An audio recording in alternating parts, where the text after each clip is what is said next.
Hello. Hello, hello, hello. Hello, hello, hello. Yo, BL, hey. Hello, hello. AJ, what's good? Michelle, what's good? Thomas, what's good? Final warning, what's going on, Mom? Hey, good morning. Combat, what's good? King Shark, what's good? Steven, good to see you. Shadow, thank you for 57. I appreciate you, man. That's a long time, and my notification didn't see that. Why? Can I refresh this? Maybe. All right, let me. I'll figure that out in a second. Free blessings was good. Spider-Man was good. Shazam, good to see you, my friend. How are you doing? Good to see you. Good to see you. Shadow 57's a long time. Thank you, man. Hopefully this will be good. Something new. I hope so. What do you want to see today? I think they said Kepler stuff, campaign stuff, power stuff. Is there anything that would make it worth your while? Let me see if I refresh this, if this comes up. Maybe, possibly, maybe. I don't know. Possibly. Yeah, whatever. We'll see. How is Monster Hunter been, Combat? It shows in the live stream description what it'll show. It will. But do you think there'll be any other fun things added on top of that? This is weird. It doesn't show what I want it to show. Very fun. I'm glad. I like your videos, man. Respect. You're my favorite YouTuber. Oh, thank you. I appreciate that. Thank you, guys. It's almost Edge of Fate time. Is that crazy that it's July now? Like, has the year felt like it's flown by to anybody else, or is it just me? I feel like I turned 30 and then time just like sped up. But maybe it's just in my brain. But man, does it feel like it should not be July already. All right, sorry. Also, I'm trying to see if I can get these alerts up. Sorry, 1 second here before we... Also, I think my mouse is, like, cooked. It's not working correctly. All right. It's flown by. It really has. 14 days. I know. July 15th, guys. And then Raid Zone right after that. I'm so excited for Raid Zone. Oh, no. Okay, so the alerts are... I mean, not correct, but it didn't show Shadow's thing. It's really weird. I don't like that. All right. It's not in your mind. Yeah, it just feels like it just won't stop. It just feels like it just will not stop. Not for me because of school. Oh, but are you out of school now or what? Can't wait for July 27th. I'll be 31. Holy. I'll be 31 November 12th. I kind of want to get off this Darth Vader look now. Let me switch to the game. Man, my mouse is being really finicky. All right. Hey, Michael, what's good? How are you? How are you? You're one of my favorites. Well, King Shark, thank you. I appreciate that. Zella, hey. Dark Angel, it goes well. How are you? Zella, how are you doing? All right, let's go back to my old looks. If I can even remember how to get back to it.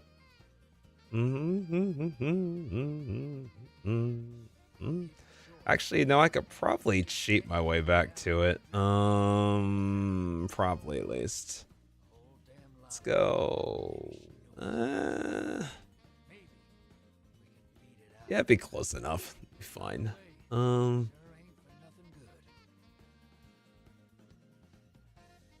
Let me see. Okay. Who's my favorite Pokemon? Suicune. What about you? I was a big Pokemon Crystal enjoyer. Still am. Still am.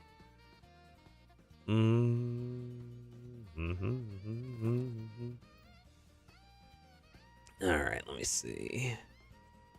Oh, whoops. Wrong one. Hey, Jack, what's good? You excited for today? How goes it? How goes it? Where is my... There it is. Okay, cool. How do you efficiently get artifice gear these days? I mean, back in the day, I mean, we just grinded duality. I don't know if there's like a better way. Now, I know that Zerds every once in a while sprinkled some in. I'm aware of that. But that was how I got it way back when I got all my armor. Was definitely a bunch of duality. I like Squirtle and Sobble. Nice. Nice. But I mean, now with the addition of the new armor system, I'm sure there's going to be a lot of better things to go for here soon. So, yeah, things are going to get shaken up a lot here soon. A lot. think this is the one I used. I think, at least. Alright, I think this is us. Hey, Y-Hob. What's up, man? What's good? Alright, guys, I think we're almost back to normal. Yeah, I had like that Darth Vader gear on for a little while. I think I'm ready to go back to how we usually look. Alright, I think that feels a lot better to me. I feel a lot better. Squirtle, Squirtle, the Squirtle Squad. I'm glad you're doing well, Zella. What are you up to this morning? I'm going to be very upset because I've worn the same armor forever. I mean, me too. I mean, who are you telling? I feel the exact same way, but you know, oh, did I put that sword in the vault? I still do not like that feature. All I did was try to equip it, and I sent it to the Shadow Realm, and now I gotta sit there and brave this this absolute tornado of a mess to go find my sword. I think that. No, that's the guillotine. Is it this one? Yeah, it was. Okay. Honestly, I don't even think that was the one, but it's got Eager's Edge on it. We'll work with it. Alright. Drip is the most important thing in D2. I mean, look good, feel good. I think it's always been a concept. I would agree. Long time not been here. Just got out of the gym, and I think I'll start watching the stream after I get home. The king deserves to be watching the best. Oh, that's very kind of you. I'm just happy you popped in. Hope the gym was good. Hey, Mikey, what's good, man? How are you? Nemesis, good to see you. How are you doing? Good to see you. You have blues in your vault. Why? If you're a hoarder, you'd understand why. How basically, if your inventory gets full and you have random stuff in your inventory, and then you bring something over from dim, it forces something into the vault, not of your choice. So every once in a while, if you got a random thing in your inventory, let's just say, and you send it over, it'll throw one thing in the vault. So every once in a while, stuff like that's happened. It's kind of just like one of those things that, if you've been in it, it's just something you know. Oh man, throw my stuff into the vault like 50 times. It happens to me all the time. I do not love it, but that's okay. Let me actually, let's get to the tower first. Got a little time. Oh yeah, let me pull the timer back up too, guys. By the way, we got our developer live stream today, and then after that, the next big thing is what's it called, guys? Is the expansion at this point. Still praying for Rat the Machine to come back. Well, we will have Age of Iron, which could be really cool. Painting the laundry room and reorganizing the pantry. Nice. Sounds like a productive day.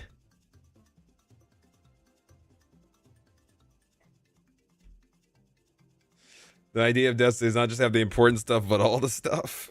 Something like that. Second. All right.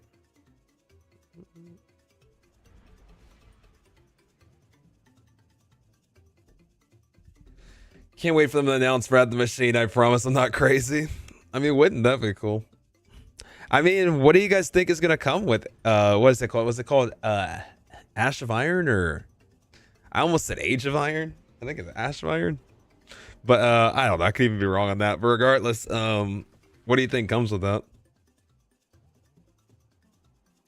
Also, let me check some real quick, guys, as well. Let me see. It says join us in one. Okay, never mind. Okay, got it. In 1 hour. Okay, got it. Okay. Yeah, Ash and Iron. Okay, Ash and Iron. There's a distinction. There's an and in there. I was saying Ash of. Playing way too much CS2. You've been enjoying it?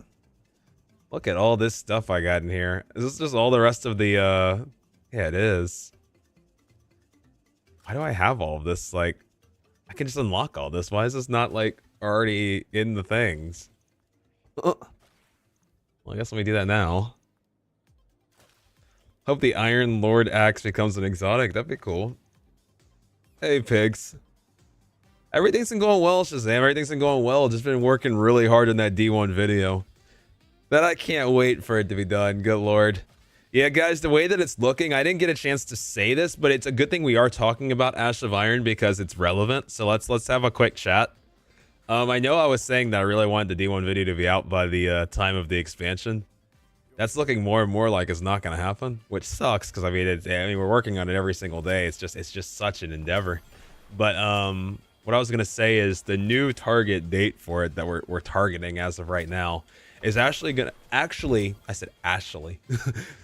No pun intended. A little Freudian slip, but actually now we're shooting for around that Ash and Iron time frame, mainly for a few different reasons. One, like I think the Plague Lands comes back then, and then also it's the 1 year anniversary of the challenge, and it's the 11-year anniversary of Destiny 1 as well.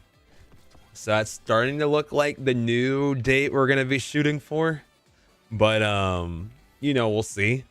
But that's like my new goal right now, to be honest. Well, I guess today's the day. We'll have to see. Hate that Gambit's taking a break. Well, hopefully they bring it back in a state where we don't need any more breaks. What about Malfeasance? Oh, your favorite exotic is Malfeasance. In D2, Lion Rampants, Acrius was one of my favorites for a while. Whisper of the Worm's another one. But yeah, we're working so hard on it. It's I think after this next like I guess like I'm not gonna call it iteration, but this next kind of segment that we're done working with, like once that's done, I believe it's gonna be about 4 hours and 45 minutes, the video as of now. 4 hours and 45 minutes with still probably about another hour and some change to go. My Steve is ready for another subathon. I'm ready for another subathon too. I want to do another one, but the last thing I want to do is start another subathon before we fully close the chapter on the one we've already done. We still got so much to do. Do I not have this catalyst? Interesting.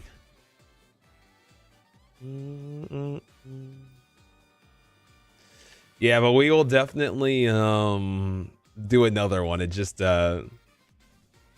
can't wait to watch 4 hours of peak content. I can't wait. I can't wait too. I can't wait to watch it, and I've been getting to watch it get built. All exotic catalyst? No, but there will be another like marathon that we do, like, but it won't be all catalyst though. No. You need help with anything on the video?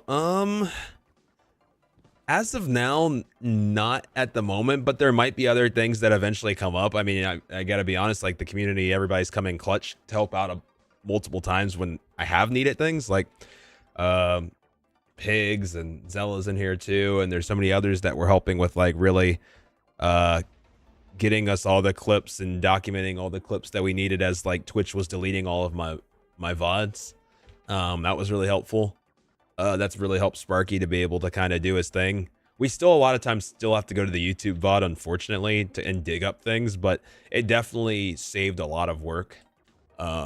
So as of right now, I think it's just like kind of just me writing the script, Sparky handling all the B-roll, and Scoot editing the thing. But if anything else comes up, I'll definitely let you know. But as of right now, not anything in particular that I can think of. But that could change in a heartbeat if something else comes up into my brain. I'm just so excited for that video to be done. Basically sacrificed 7 months for it. It's July. I haven't really done anything but work on it. In my opinion, if they bring back Wrath of the Machine, they don't need to do anything to change Axis. I think the encounter still holds to D2 standards. Yeah, I think that like Wrath of the Machines, what I was saying, I think during the D1 subathon is like I feel like one of the reasons maybe they didn't bring it back is because one of the ones that really, in my opinion, doesn't need a lot of reprisal changes. Like if I start thinking about the encounters like Vosik, like yes, I could figure out things to change it, but like there's not anything that I would just change off the back, like just be like, oh, this needs to be changed. Or like same deal with like Siege Engine or Axis. The only thing that like I think glaringly could use a little work maybe would be the Axis Phase 1. I think Axis Phase 1 could use maybe a little bit, or it's not just like shoot the target, stand in the middle, tether the shanks, shoot the target, stand in the middle, tether the shanks, shoot a bunch of targets, be done. I think that encounter could use a little bit of maybe love. Vosik, maybe the challenge mode of just doing the 2 balls in the door each time, maybe it could use a little bit of love, just because like it's like, okay, well, you know, I'm just okay, we're burning 2 safe rooms each time, we're throwing 2 balls, so we only have 3 times to do it. which is like, I guess fine, but artificially, I guess, just making the challenge harder by giving you less phases. I don't know if that's like always the best practice, but I don't know. Yes, we just want to stop by and say thank you from the bottom of my heart for giving me the opportunity to relive D1 experience a while back during the D1 subathon. Oh, of course, obvious. Dude, you're gonna get to relive it again when we put out the video, when the video finally is done. There will be another time to relive the D1 subathon, and I promise. I think it's gonna be, to anybody that was there, I think like this video is gonna be really special to you. And even if you weren't there, I think this is gonna be a very special video to enjoy. But I do think if anybody was actually there for those 63 days, not all the 63 days, obviously, but like if anybody was there, like kind of following along with that journey, this will be a video that like I think ends up being pretty special to you. I know it's gonna be very special to me. Most hated exotic is Delicate Tomb. Interesting, why? I'm really sorry, Shazam. That's gotta be so rough. I'll be praying for you, my brother. I love you, man. Aw, why, hub? I'll miss you.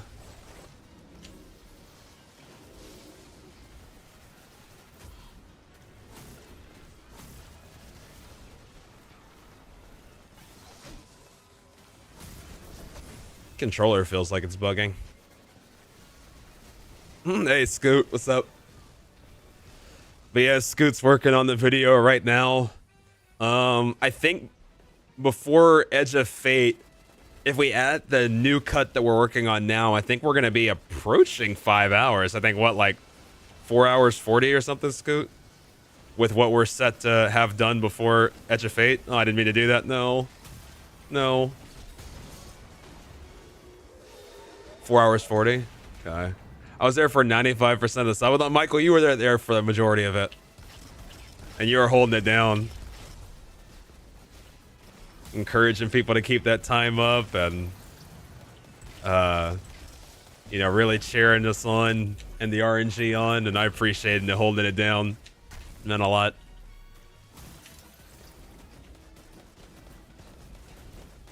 That's fair, Combat. Of course, Shazam. It's really good to see you too, man. I missed you. Oh, Laura, that's gonna be a marathon? Yeah, it's a video that, like, it's a video. It's a video. Will there be any more previews coming to the Patreon? Yes, there will be. There will be a preview in the Patreon that will be the animation that's being worked on. And there will be a preview of the... if I didn't already post it, there will be a preview of the Crux of Crota interview as well. Yes. There are more previews coming. I think at least two. At least two. I think Crux of Crota and the animation that got worked on. 4 hours and 40 minutes? Okay. So yeah, so Scoot's hard at work at that. Sparky's hard at work actually as well on something I need to review actually right after this is over. So yeah, Scoot's doing his thing, Sparky's doing his thing. Everybody's doing their thing. I think No Smoke is still cooking more music too. I still have PTSD from Run for the Raid Exotic video. Oh yeah, Run was not always kind to us. Oh yeah, I forgot you hired an animator for the subathon vid as well. Yeah. And Sparky worked on some transitions to help kind of smooth that out. Oh, I'm gonna die. Ugh. So it fits in. Which I don't even think, to be honest, Scoot's seen the finished product for that. Cause Sparky was kind of working on that as well. That was like another like side things I had Sparky working on. Was getting it in shape to follow the intro that Arcanine made. Is in the Google Drive? The finished one? Actually, I believe so, yeah. I went ahead and did the like I plugged it into like my own like editing software from Arcanine's intro to that to then where you actually start the video. It flows really well. Flows really, really well. Like really, really well.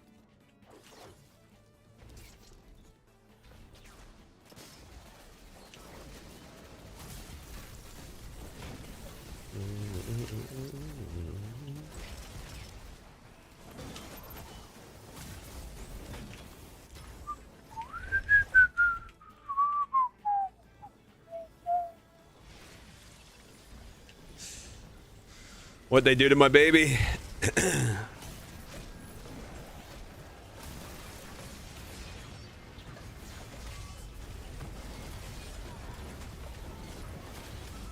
What are you talking about, combat?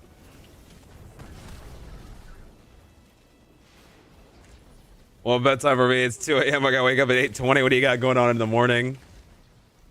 Well, I would assume it's one of the, I think it's the text Vix one, Scoot. Oh, I turned my head for 1 second. Favorite pseudo exotic? So like, what would those be like? Basically, like the old pinnacle weapons?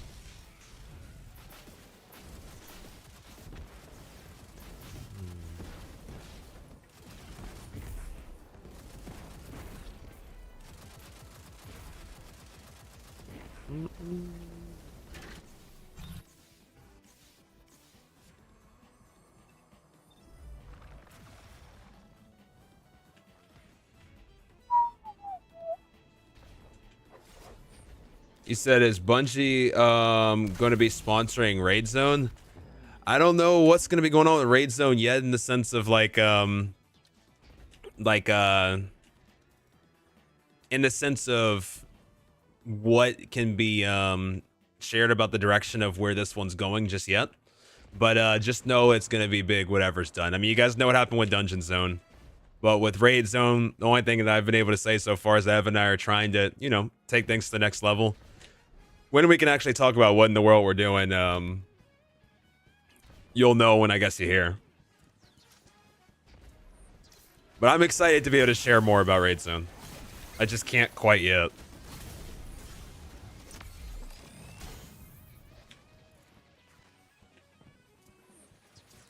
I was going to ask for context, but I realized the date. Context on what, Scoot? Sorry. Almost have 2K hours in D2. I have no life? I'm sure you have a life.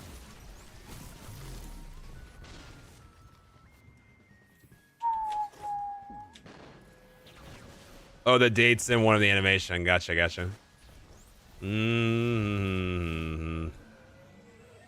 Yeah, it should be stuff that it's like easily to recognize and know. Oh. No, my cabbages. Really, Stefan? Super Saiyans, thank you, Steve, for continuing to get me over from humanity. We still have a few people out there actually care about others. I'm just, you know, happy to be able to spend time with you guys and, you know, try to treat everybody the way I feel like they should be treated. And it's really all. All right, here we go.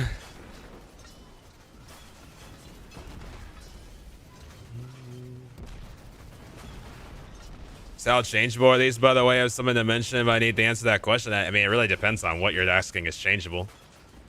The animation's locked in, if that's what you're asking.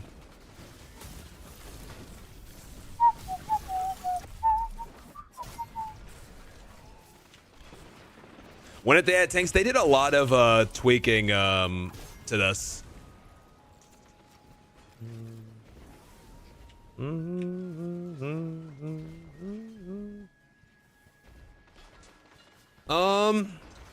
I'd say the text is probably the only thing at this point, Scoot, that would probably be changed. Because we did a quick tweak to the text the other day, actually. Hey, Sam, what's good? I missed the old inverted spider. Yeah, me too. Hey, Sam, of course. It's good to see you. How are you doing? Tanks have been in this strike for years. Yeah, but they used to be actually on like more of an RNG thing. Now I think they just exist. To my knowledge, at least. I think they just exist now.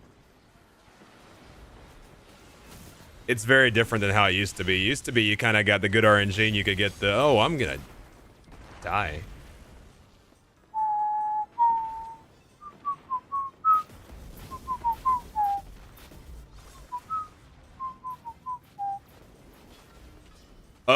Scoot, I'm keeping it the way it is. You gotta watch the what's it called? Wolfie's video. Well, I think you already watched Wolfie's video. Yeah, that's actually exactly how it is. I would go back and re-reference that.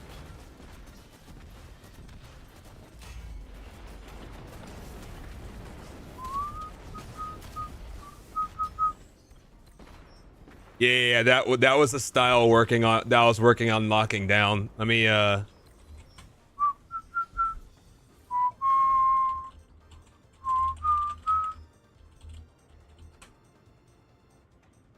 see.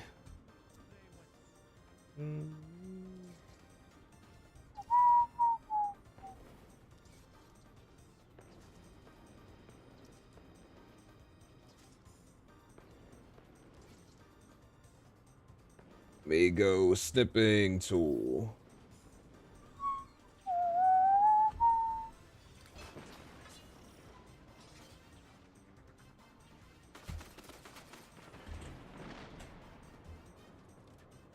There you go, Scoot. Yeah.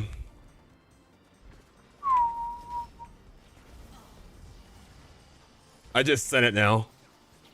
Can't be the only one who hates wyverns. I'm sure there's a lot of people who don't like the chickens. Hey, Farshot, it's good to see you. How are you doing?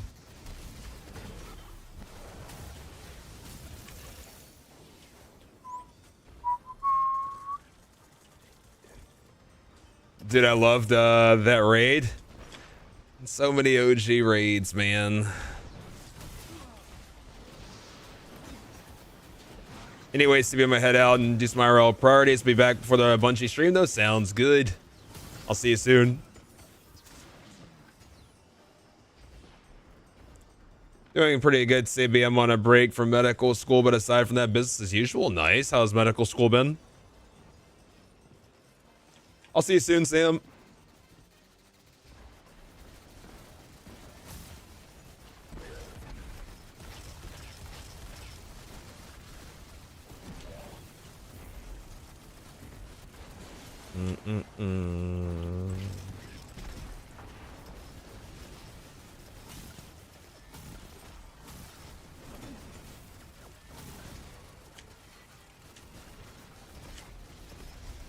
I go, why too much info to learn, not enough time, but it's definitely gonna be worth it. Yeah, there's gonna be a lot of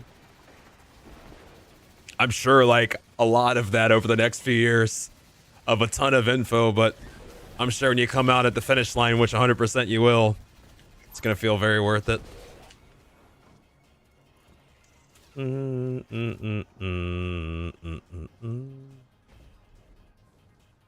Think we need to break that box. Oh, of course. Of course, of course, of course. I got nothing but faith. Do I got the height for this? I guess it wouldn't matter even if I didn't.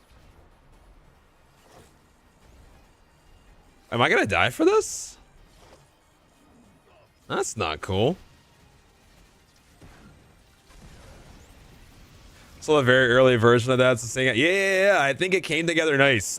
Sparky was the one, Scoot, that put together like the, I guess we'll call it the, like that style, like after, because it's like, okay, we have the animation, but I want to turn it into kind of like what, like this, that like it have it influenced by that style. I think he did a good job of capturing the way that it was kind of made in that video. I guess play a little bit of both combat.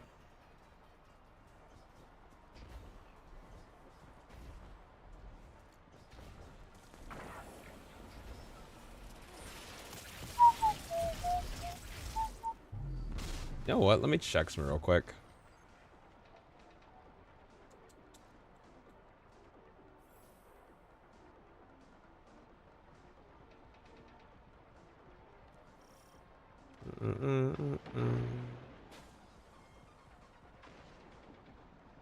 Okay. Why does my mouse keep doing this?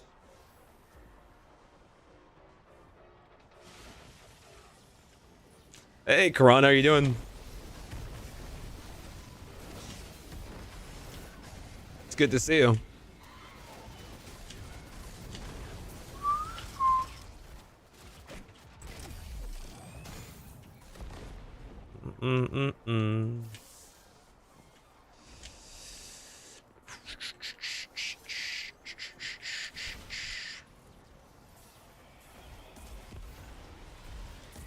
Uh-oh.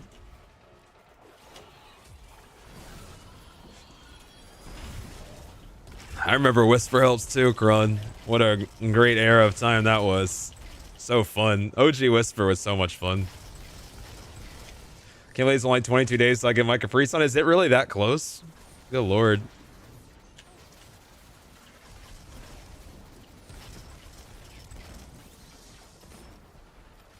So ready for Edge of Fate? It's getting close.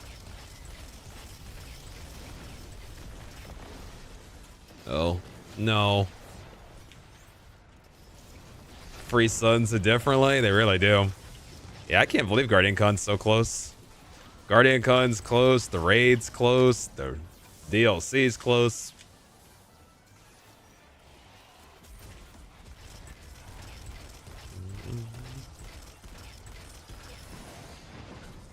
Ouch. Is Vest around? Yeah, Vest around. Welcome back, Jack. How's everything been with you, Jack?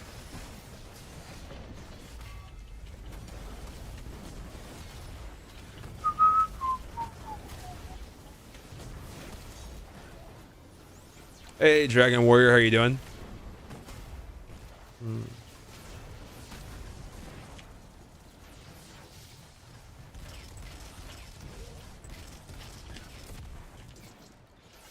So where July is the fastest month. July's gonna fly. I mean, there's gonna be so much going on that it's gonna make it fly, probably. It's been good. Just been working and chilling. How's work been? Lunchables just aren't the same without a Capri Sun. I haven't had a Lunchable in so long. Love me a good Lunchable, though. Remember way back in the days, Stevie helped me with Shattered Throne when I was still a solo player. No friends. Dev helped me stick around the game instead of dropping. I'm glad to hear that. I missed those Shattered Throne helps, whether it was Shattered Sundays or helping people with Shattered for Iznagi's Burden or just helping with Shattered for Wishender or whatever else we do. Those are fun times. Really enjoyed those. Very, very fun times. Whoops. Ouch. Not anymore, Grunt. We went full-time Witch Queen era. It's not for about 3 years.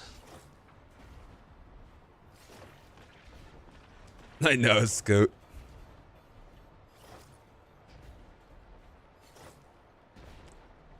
You're not wrong, Super Saiyan.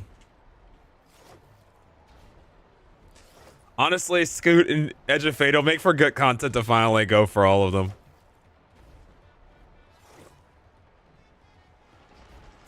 Oh! I didn't realize that was not high enough still. When the movie's out might be the time to catch up. Oh, you're not wrong. It's gonna feel so good when that video's out. It feels so good. Even though, I mean, we'll have, like, I guess, Plague Landing to do at that point. Things been good, Jack. I mean, pretty much all I do is work on the All Exotic Destiny 1 video. With everybody. Like, that's pretty much been, like, the last 6 months of my life. Not as many streams, not as many videos. Really just kind of sacrificed pretty much everything this year for that video. So, excited for it to eventually be done. Kind of get back to a little more normal. But, yeah.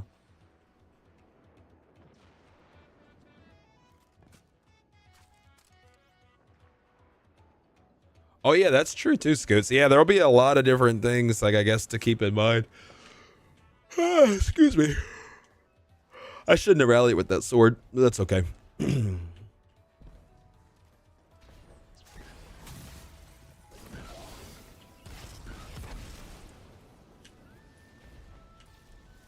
It's gonna be a banger of a video. I'm really excited for it, Jack. I really think so. I think Scoot's working on it right now as we speak, which is great.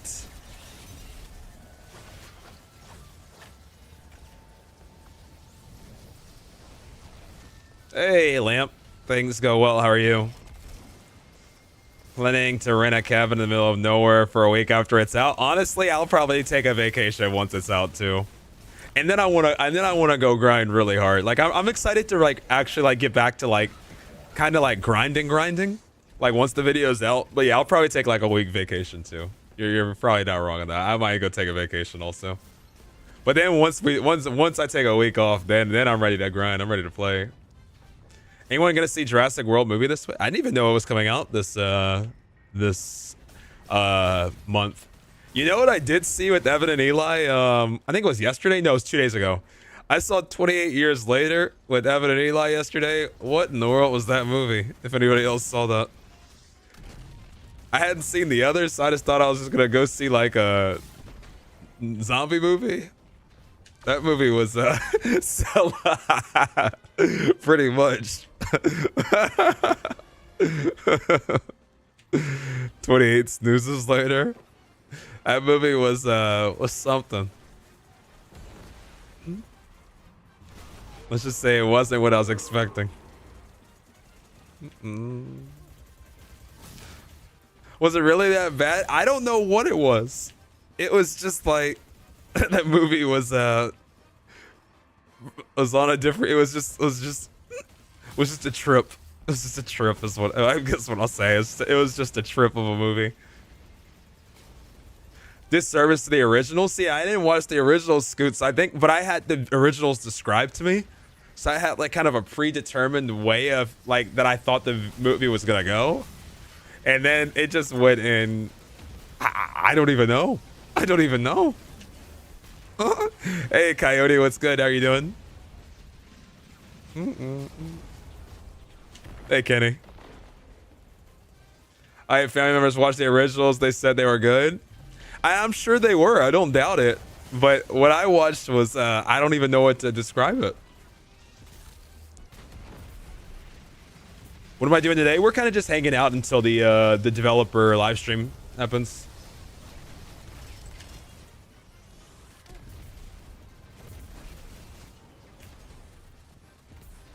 The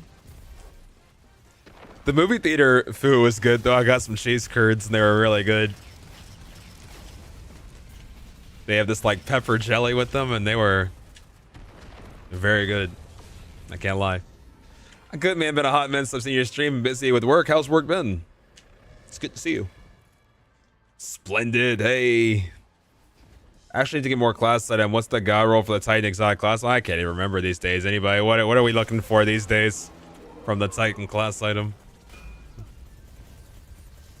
Haven't been hearing the greatest things with the new Jurassic Park movie, but I'm a dinosaur fan. I like the original Jurassic Parks. I mean, I wouldn't be opposed to giving it a watch. Stevie, we need to play when Edge of Fate comes out. I agree. It's been way too long. When's the last time we played anything? I feel like it's been a hot minute. At least a couple DLCs, it feels like. At least a couple.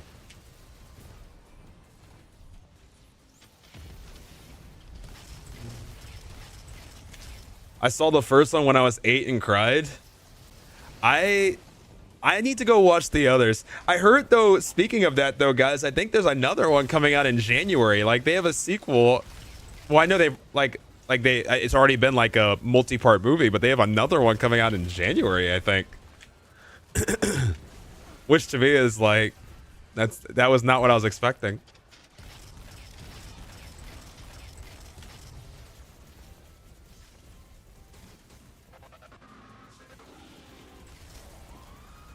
Jurassic Park needs to stop. It's actually ruining the franchise. Yeah, I watched like, I think, what was it? Like, I think the first like Jurassic World or whatever, I think. But did I get the Switch 2 yet? No, but I really want to get it by the time Donkey Kong comes out. I don't have it yet. Also, just got flashbang. Good lord. I really want the new Donkey Kong. Hey, Bennett, what's up, man? Maybe once the D1 video's out, I'll play Donkey Kong for a week. I'll just sit and play Donkey Kong. Hey, Sergeant, I'm doing well. How are you? I watched the F1 movie. I saw the preview for that, Jack, when I was at the movies the other day. How was it? Jurassic World was dope, but the other two suck. Yeah, I saw that. I think that was the last one I watched. I gotta be honest. There's the One Piece TCG streamer. I'm excited for the first long form video to come out, Colby. It's been interesting, like, starting something new. I haven't started something new, like, channel-wise in so long. It's kind of interesting. Going through that journey. But I think you're really gonna like the first like long form thing. I appreciate you subbing to that channel. Can you die, Protheon? Like, I feel like I've been in this strike for 10 years. Thank you.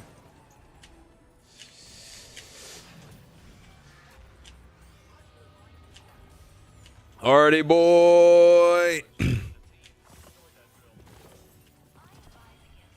CBA's for the man does never want game without them but 24-hour streams and challenges. I don't even get to do 24-hour streams and challenges anymore either. I feel like the only thing I've done is D1 video and see what news is coming out. Wait, you have a new channel? Yeah, I am soft launching a One Piece channel too. So that also is a thing too. I can link it to you, Jack. Yeah, it's been pretty much just all like big projects lately. I just haven't really had time to play at all, which makes me sad. Lamar, did you send that spades thing? Because it came up weird on my phone, but we gotta play some spades if that was you. I feel like half the time now, like everything's like trying to like hack each other and like what's that called? Like well, like have you ever seen those where like somebody's number will come up, but it'll like have like a link that they want you to click or like weird stuff like that? I wasn't sure if that was you or if it was trying to trick us with our spades interest.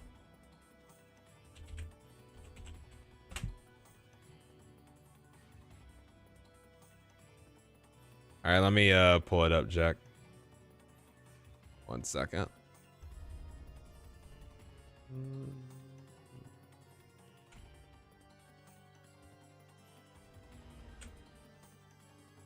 The Charles.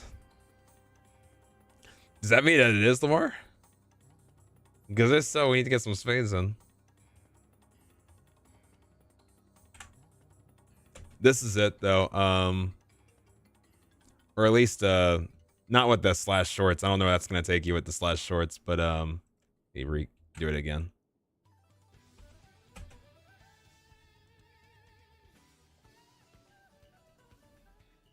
$40 minutes.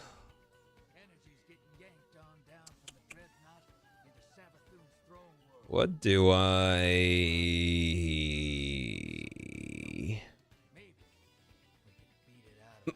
more? I'm not even capable of handing out the Charles. I know you are because you're the GOAT, but not me. I don't have the skills to give any of that out.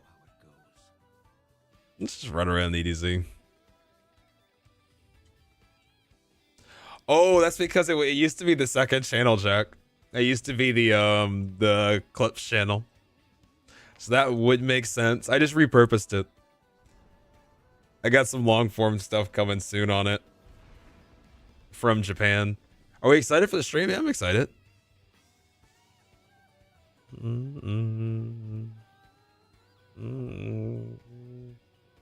Go to the EDC and admire the Black Armory area. Okay, let's go.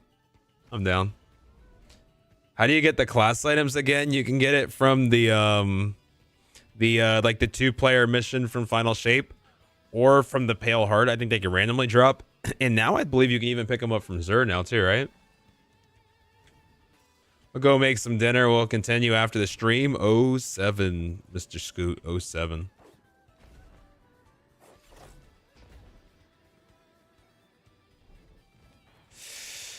Do I have the Envious Touch shader? Remind me how you get that one. It's been a hot minute. Time to do some overthrow. Good old overthrow. That's a word I haven't heard in a hot minute either.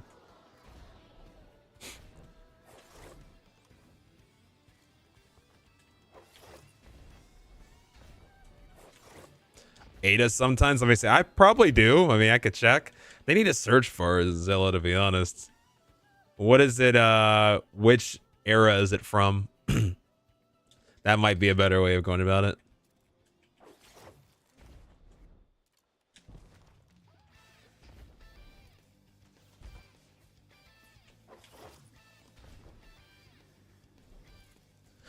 CB, will you be day one raiding or streaming with Evan? We're gonna be doing Raid Zone. Good old Raid Zone.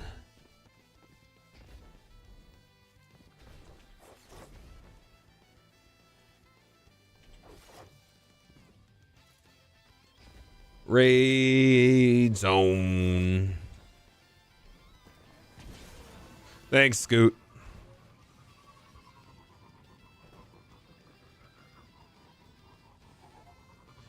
Do you also do the raid race too? No, the raid zone is covering the raid race.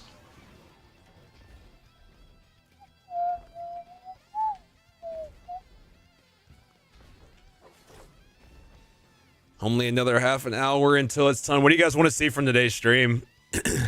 It's going to be more Kepler focused. What are some of the things you want to know about Kepler? I know a lot of people are like, does it have a strike? Is there an activity? Like, blah, blah, blah, blah, blah. Season 11, whatever that was. Off to Google.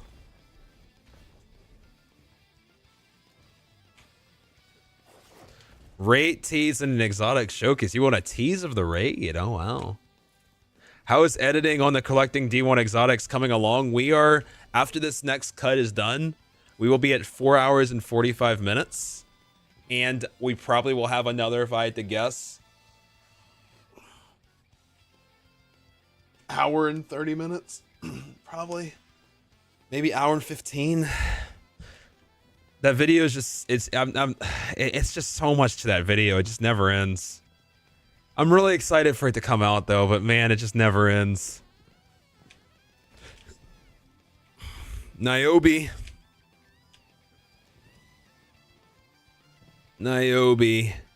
I just can't wait for it to just be out.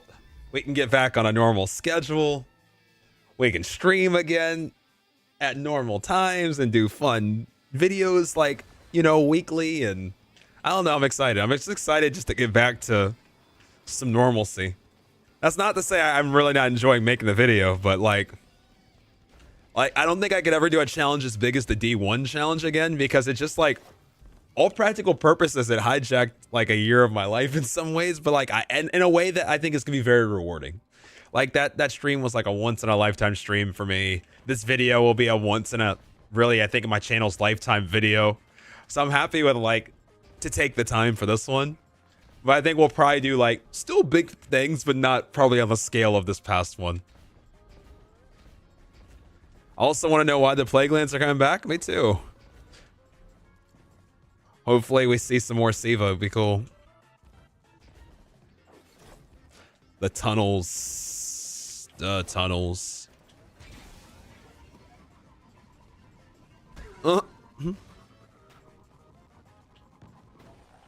Aw.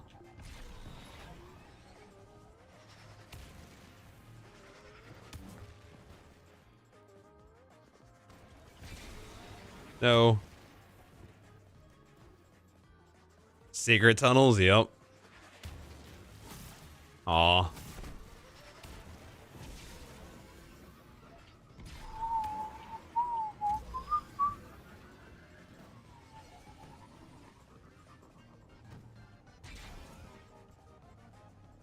"34 minutes. When are you back to regular streams? You've been super quiet and vague this year. There's been nothing vague. It's been the clearest and probably the quietest at the same time. Every time, Renegade, I've been pretty open that we're working on that D1 video, the all exotic video from the subathon. It's the hardest and the biggest project we've ever worked on in the history of the 9 years of this channel. I had to take 6 months just to dedicate to it. About 4 hours and 45 minutes in.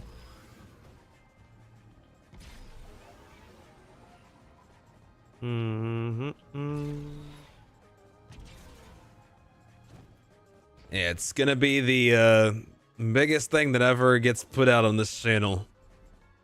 But man, has it just been a project and a half.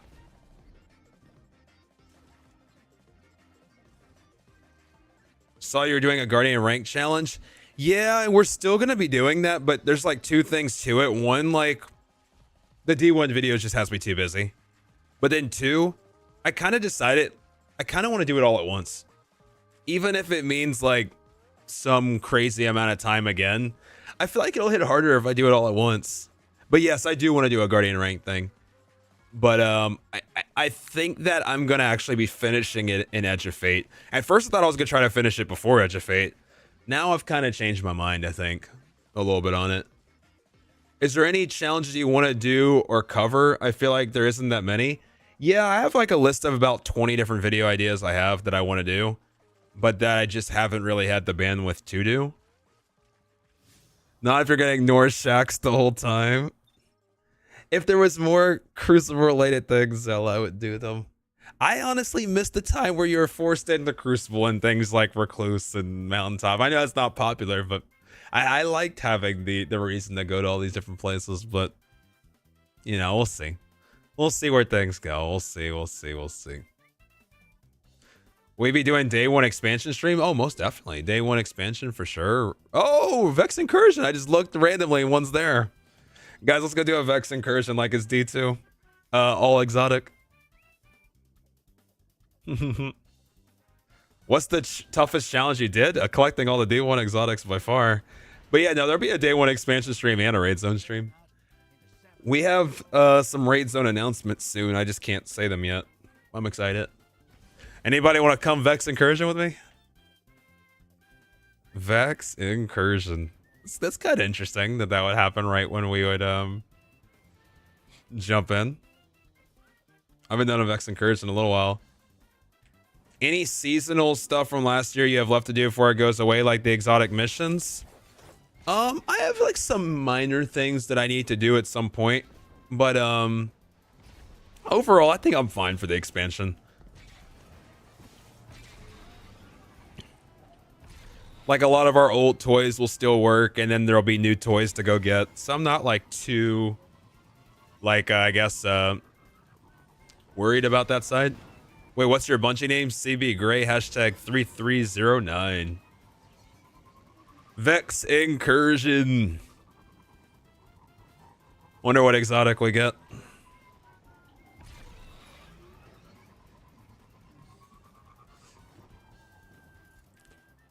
The nostalgia from from Vex Incursions takes me back to the old D2 exotic. Yeah. That makes sense for Nick Age. Are you excited for Edge of Fate? All right, let's change from a sword. I feel like we should have something better on. Let's go. We'll just tractor everything, I guess. Let's do that.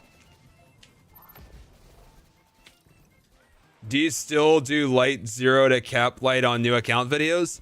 I'll be doing something similar to that whenever we do the full Guardian Rankathon, because I'm sure that'll be a requirement. So yeah. I'm inbound. Nice. ETA on the challenge video. The original plan was to have it out before Edge of Fate, but it's just too big and like still so much to do on it. The new hopeful date is before Ash and Iron, which is September 9th. That's when the Plaguelands returns. That'll be the 1-year anniversary of the challenge. That'll be the 11-year anniversary of Destiny 1. I think that search on D1 will probably be at all-time highs for at least the last few years. With the Plaguelands returning, I think that would be a really good time. So that's the new target. I'm gonna be pushing really hard to try to have it out before September 9th. Really hard. Hey, Ultra, it's good to see you, Kings. Leon, hey. What's up, man? Okay, let's start maybe with these guys over here. Last week's stream was just a recap of YouTubers posted. Bungie felt like recap. Yeah, the last one, there wasn't a lot of new information. Let's hope this one has a lot more new. I guess we'll see that, right?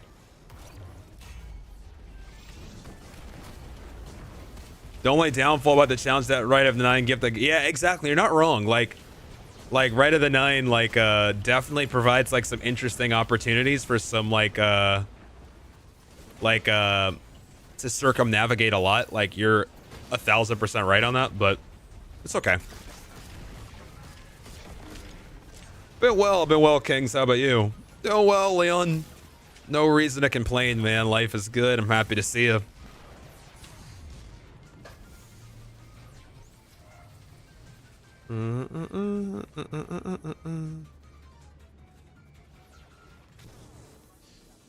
I think we might need more reinforcements. Ouch. this is probably one of those ones where I should probably just follow wherever the team is, because individually trying to kill one instead of just working together to kill multiple, probably the way to go. Okay. What do we got going on over here?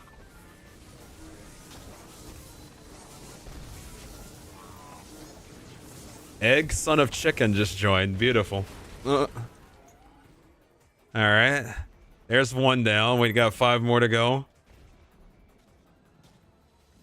I hate that they haven't shown any new activities on KEPLER. Well, maybe today might be the day. We'll see. It'd be cool to, you know, to see whatever else is going to be on KEPLER. We'll see if today's the day. Less than half an hour. Also looks like they just went live, so right after this exotic that we get, guys, we're gonna wait. Actually, does Vex Incursion still? Yeah, it still does give exotics. It doesn't give engrams. If it gave engrams, I'd be really sad. Be sad. I wouldn't be happy.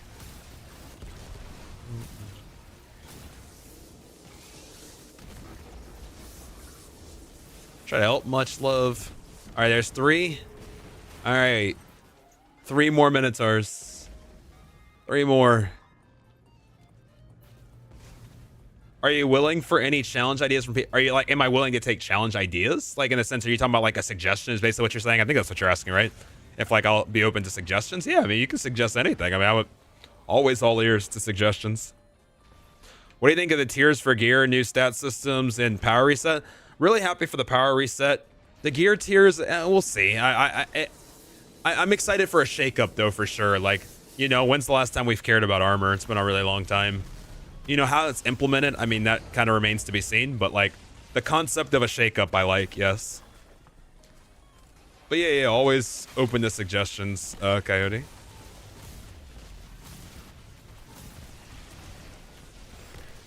Need that cranium. Can't get to it. I'm dead. I'm dead. I'm dead. I'm not dead. Should be dead, but not dead. Okay. There's another one dead.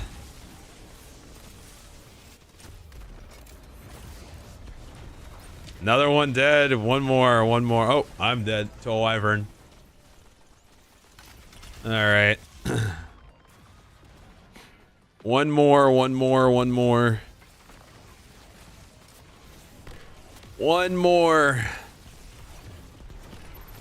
All right. All right, let's see what exotic do we get. What do we get? How about a nice pair of lion rampants? Laurely Splendor. Okay. All right. Cool. Fun stuff. All right, time to alt F4 and let's go ahead and all right, sure. All right.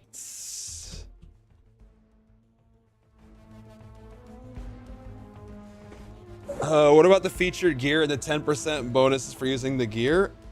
The word's still out on that too, because especially like the featured exotics ones, because it feels like it's just kind of doing what the artifact does a little bit, where it kind of like artificially kind of shapes what you're doing for that given period of time.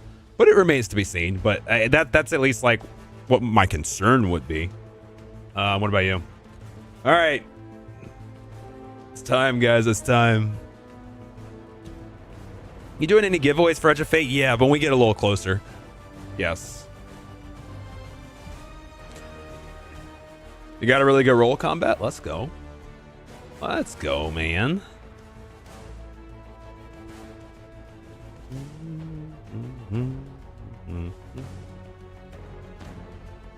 28 resilience, 18 strength. Nice.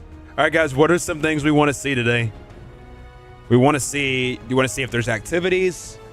See, what do you want to see on KEPLER? They said, let me read the title again so I can like go over what at least they said they're going to be showing. Let me read it out. Let's see. We have New look at Kepler. Edge of Fate campaign. Major updates to core systems like power, progression, and the portal. Portal.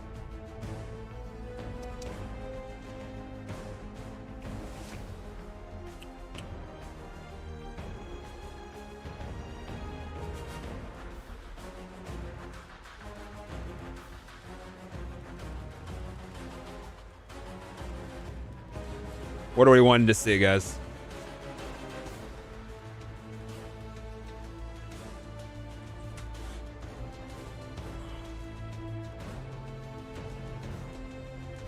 Yeah, it should be cool. Good baby. I'm excited to see how all that ends up working.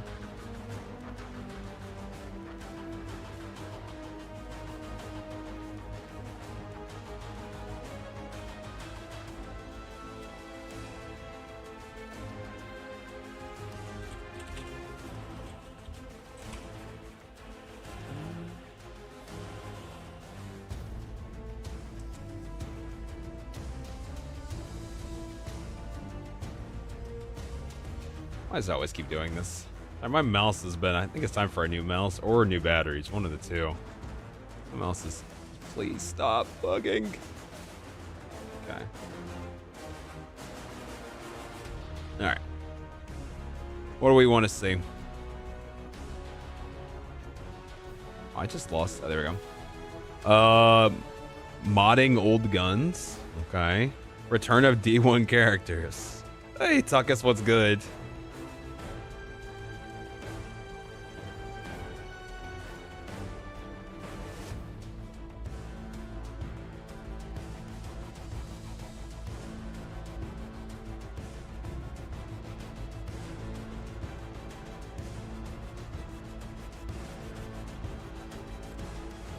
So you better see DMG. I'm sure you'll see him. More on the Fallen and Kepler. The jetpacks are pretty cool. Tanix is a main villain calling it. Who do you guys think we're going to be fighting? That's actually a pretty good question, like, in my opinion. Who are we going to be fighting, you think?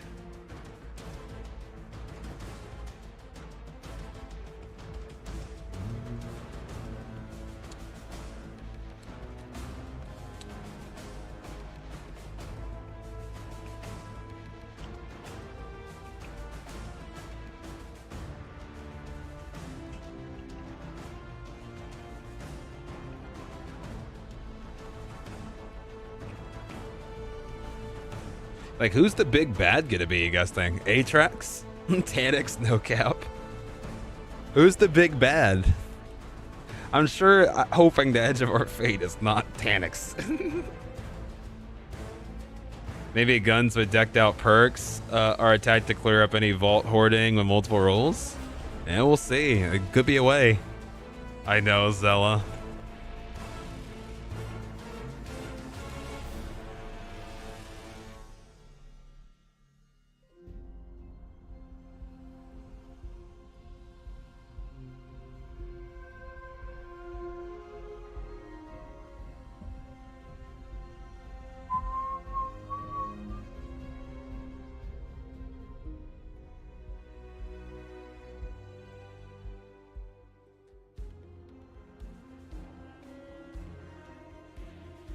Wait, you know tier 5 weapons are essentially adept weapons we have now?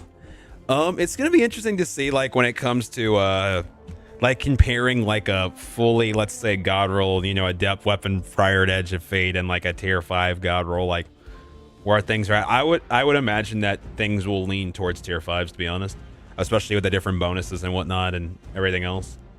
I'll call another Vex Strike. Yeah, it's fine. We did the one. It's fine. Hey, Osiris, what's good? How we doing?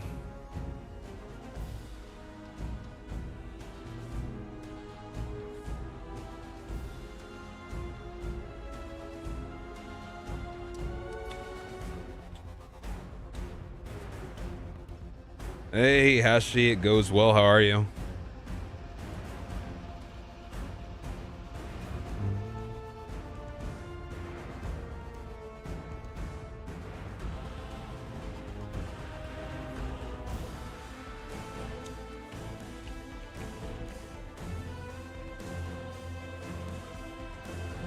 The only thing we'd have to even go on Cody would probably be a adept god rule.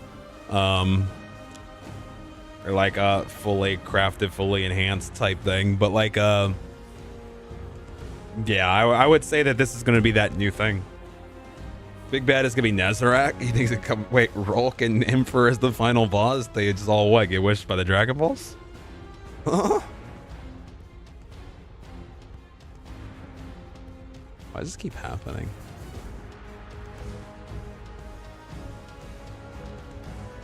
So wouldn't be surprised if Nessie's the big bad. How would that work? Like what would happen?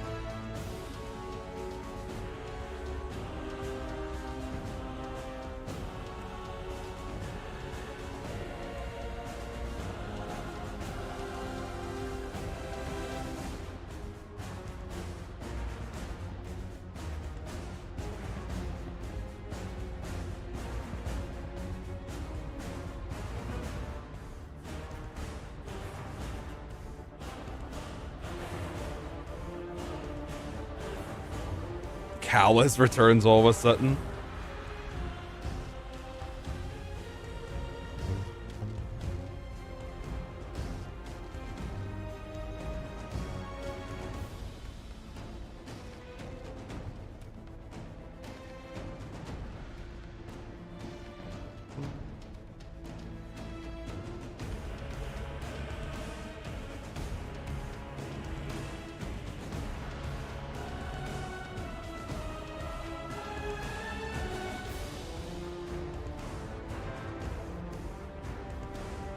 Possess the Fallen, there to cause chaos or something. A big Fallen in a jetpack could be kind of cool. Just flying around everywhere. Like a massive one. Massive Fallen that could just fly literally any and everywhere.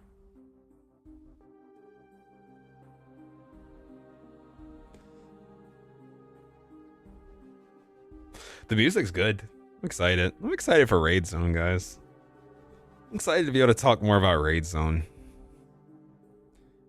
Is that lawsuit still happening with Bungie and the guy who claimed the Red War stuff? I believe so. I don't remember hearing a resolution to that.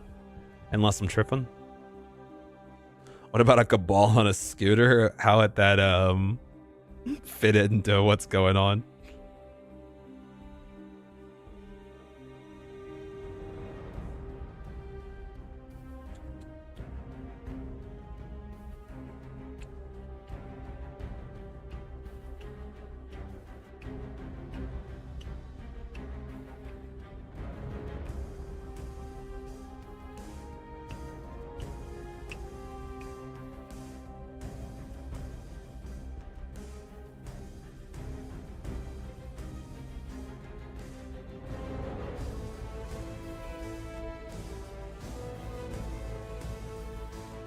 Trying Dreg with the jetpack is gonna take over.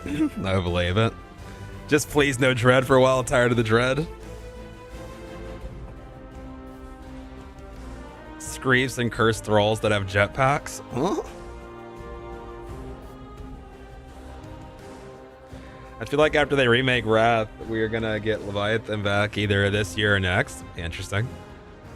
I low-key want more exotic based on bosses.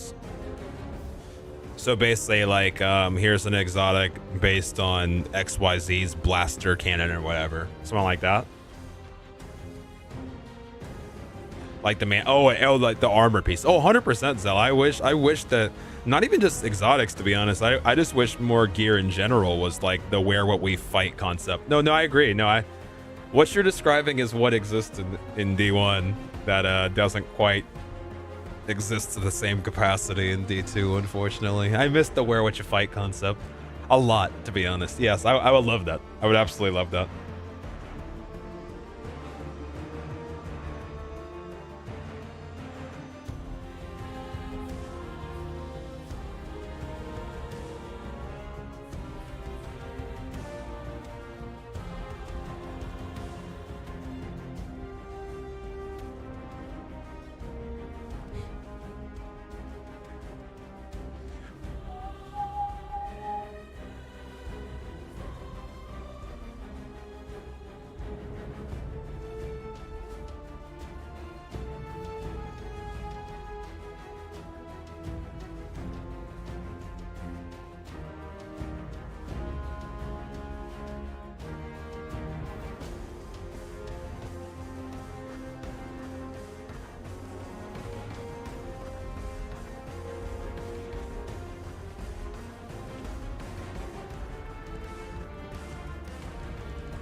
Not hyped over the new UI though. Yeah, it's gonna be one of those. I'm just gonna need to mess around with it and just see. Can we get exotics like the old exotic class items that you could have another exotic, at least like Night Stalker's Cloak? Because well, I mean, they do have exotic class items now. Are you just talking about the old versions of them?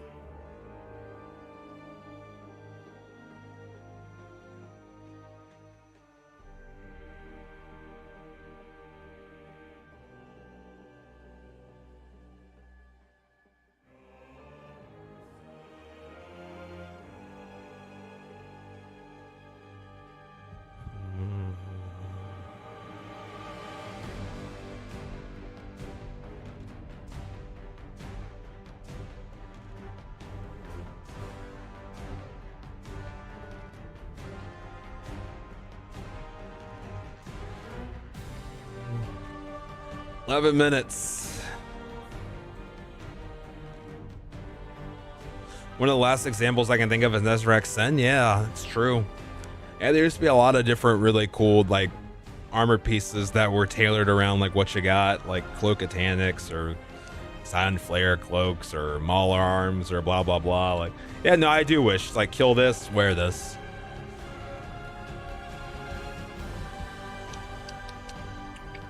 Rework Caprice Thing for hunters. New ornament for a Berry Bloodline. I did see that on Twitter, Cody. Let's see that. I did see that.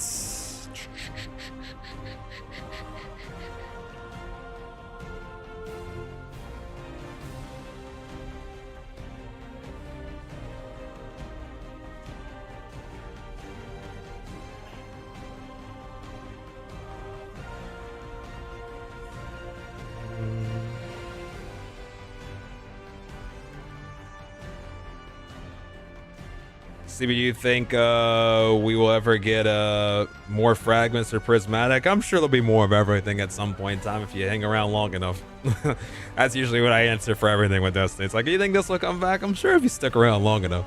Think they'll do more of this if you stick around long enough.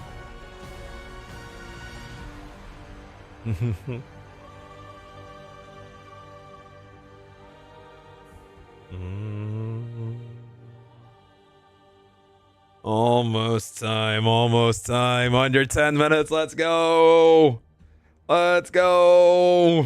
Scoot, what do you want to see today?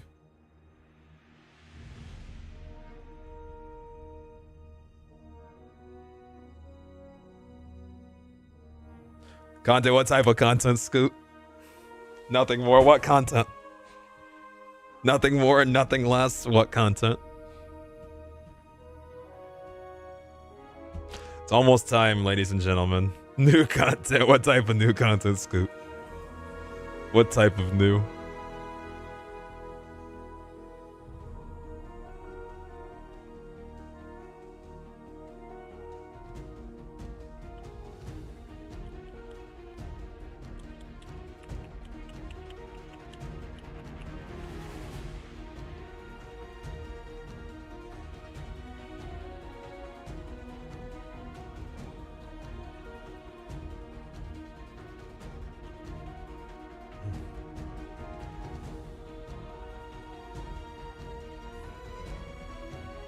Have I seen they're making a Destiny mobile game? I have seen.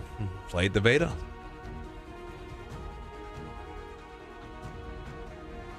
It's a good question, Combat. I don't know.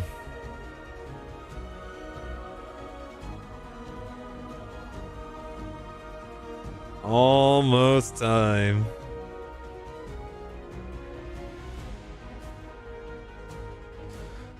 Activity like overthrow, campaign news, strike rumor confirmed or something. Maybe new exotics shown or something.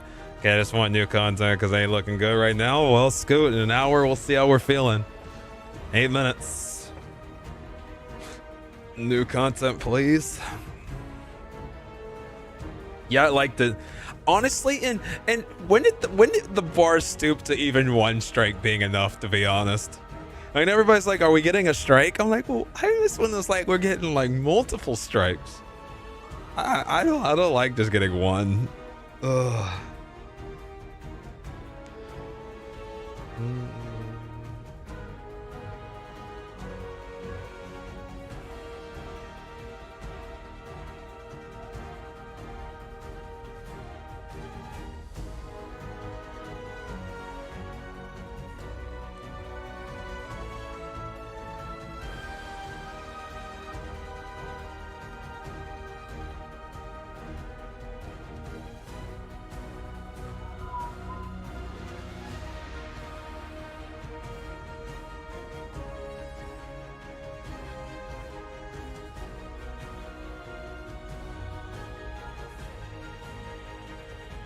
Am I excited for the new raid? Very excited. Very, very, very excited. Missed strike emblems? Me too. Like, there'd be like 6 different variations of Savathûn song emblems. I just don't know where that stuff went.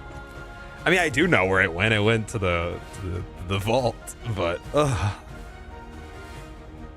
season stuff revealed too. Because I'm gonna be honest, I'm a little worried that rate loot been shown in last week's stream. Wait, you're thinking that rate loot was shown, or wait, what? Wait, sorry. Say that again, Scoot.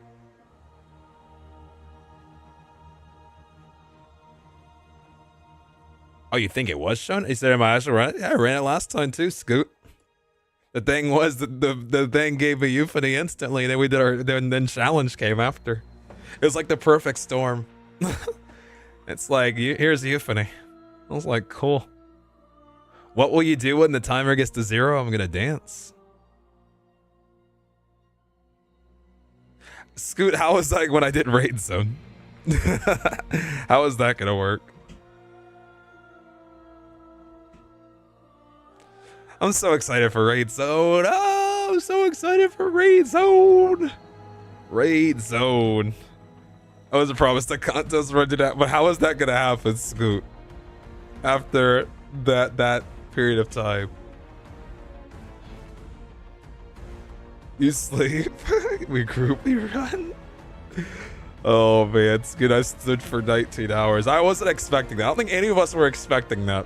That was such an insane circumstance, Scoot. I never would have expected that, ever. Ever. That was not anything I ever could have guessed. I thought we were long past our 18-hour raid race days, and then one just came out of nowhere. I'm also excited for the new dungeon. Yeah, it should be cool. 4 minutes. In the small 3-minute Vidoc at the start of last week, there was a weapon model that looked a little too good not to be a raid weapon. It's worrying me. Interesting. So you think they had already like kind of teased it in? I remember when they showed Anarchy in the Black Armory trailer, and then that ended up being a raid exotic. I was trying to think if there's any other like times we've seen anything related to a raid before, but they did show Anarchy. We didn't know it was a raid exotic at the time, but it was. Yeah, then 1K as well. Yep, 1K as well. Yep. I don't know if they did that with Tarbo though, with Crown.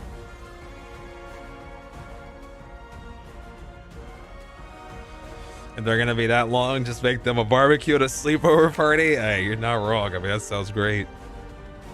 You sound like the Polar Express with the 4 minutes. What a great movie. Anarchy was the last word. All right, guys, come on. Come on. Come on. Come on.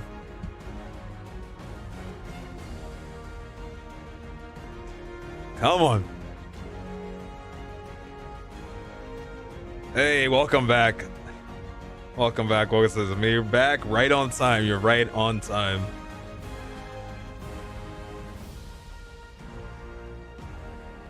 Right on time, sim games. Wait, no, I think Div was in a Shadowkeep Vidoc. But no one knew at the time. Yeah, a lot of times it's like he had no idea. So I guess it could happen, Scoop. Stranger things have happened. So I got a good one for Bungie to ask them, can you take Red Wars, Sunset Black Army weapons and upgrade them to their to tier their wait, sorry, you gotta say that again. Vets. Holy. Let's go.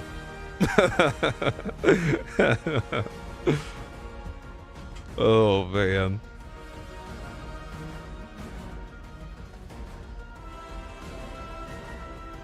I'm just hoping there's more than just a campaign and raid for 9 weeks.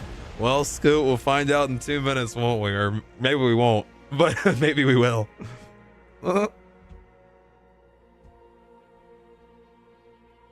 So raid zone's gonna be a sword. Hopefully, we'll see. Hopefully, man. Vet, how are you doing? All right, guys. 1 minute. 1 minute. 1 minute. Here we go. Come on. Come on. Come on.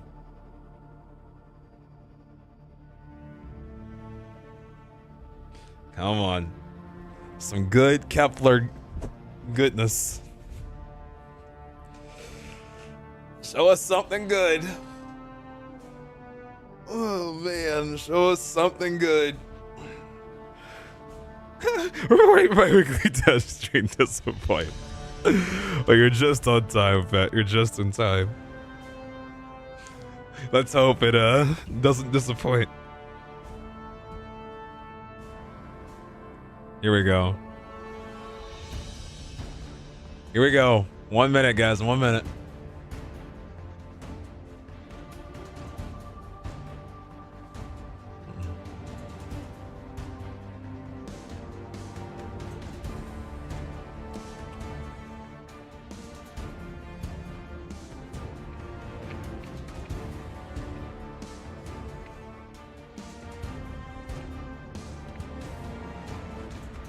Albeit, hey. Don't know if they'll be able to top that one, but I remember watching a YouTube short on how it's gonna be like doing LFG with the showcased weapons, like have showcase exotic or BK type thing. I don't know if we'll ever go back to those days fully, at least.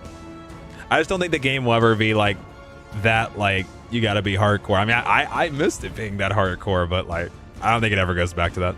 Albeit, it's good to see you. Life is good. Just grinding that D1 video. That's still pretty much it.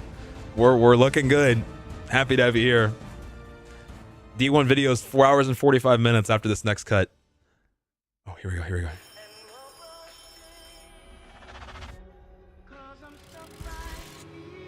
How's audio?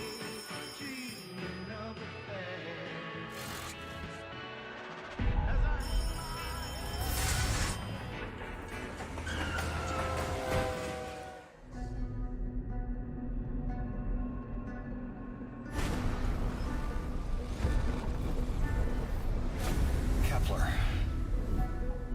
You've never been there, and you know every inch of it.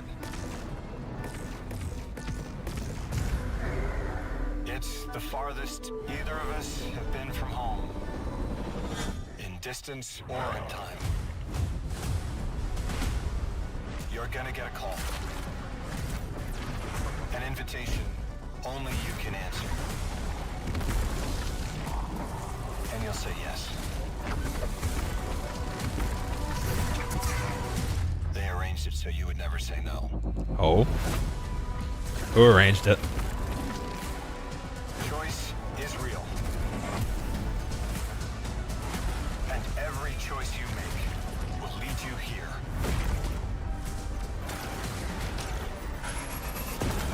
To who you're supposed to be.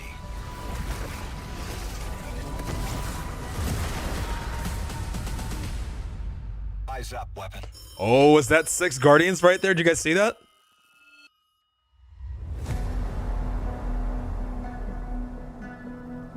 Or was I tripping? Did you guys see that?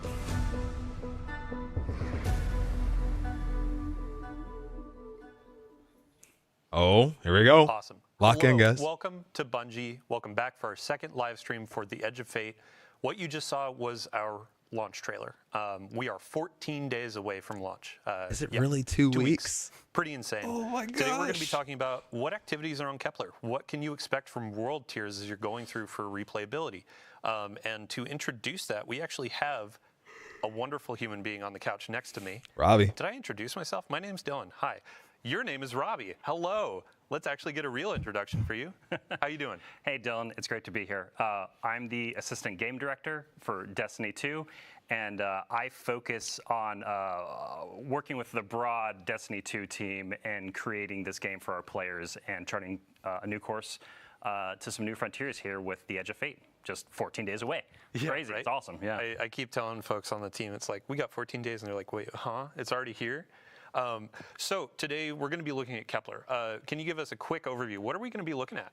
Yeah, so we're going to be looking at some of the free roam experience on Kepler, and we're also going to be taking a sneak peek at the end of one of our campaign missions that is replayable in the post game after you complete the campaign. Replayable mission, Kepler okay. experience. We're also going to be talking here about our world tiers a little bit, which we've talked a little bit about in the stream, and we're going to talk about a lot more here today. And so what we're showing on screen right now is the world tier difficulty selector that's on the destination.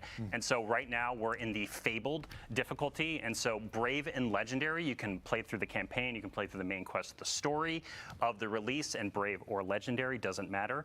But after you do that, you're going to unlock Fabled and Mythic difficulties. Now, the difference here, though, is with these difficulties, power is fully enabled. And so that means when you step out of either Brave or Legendary, you're going to probably be able to do Fabled. Most people will be able to do Fabled. Some people might need a fire team, but if you want to play Mythic, you're really going to have to climb power, and the difficulty really escalates, and then the gear gets better. And so if you're hunting for that, that tier 2+, 3, 4 loot, right, you're going to be needing to play and Fabled Mythic to find those higher tier loot.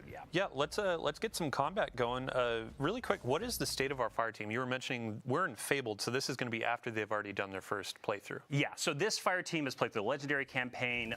Right now, they are inside of the Gorge, which is one of our 4 major regions of Kepler, and they are in free roam right now, and they are going through one of our free roam encounters. And so the other thing I should call out here is within these free roam encounters, there are reasons to basically go back through the destination using your new abilities in new ways. And so, sorry, can you ask me that question one more time? Like, I feel like I answered it, but then I segued into something else. I said, what state is our fire team in? Oh, post-campaign? Yeah. We're post-campaign.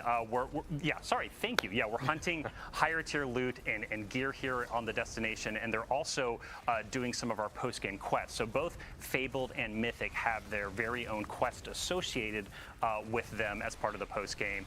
That are one part of like completing the Triumphant Seal to earn some exclusive cosmetics and emblems, but also these world quests unlock some additional loot in the game as well. So specifically the Mythic quest that's associated with that world tier unlocks a variant armor set for the Kepler armor. So as you're playing through the campaign and throughout the experience, there's a 2 and 4 set piece bonus on the Kepler armor set. Once you complete that Mythic world tier quest, you unlock a variant of that has a different set bonus and a unique shader on it as well. Awesome. That's cool. For folks that, I think making the destination not irrelevant is important. Set bonuses. We have a full blog article that went live last week. Go ahead and visit that. Check it out.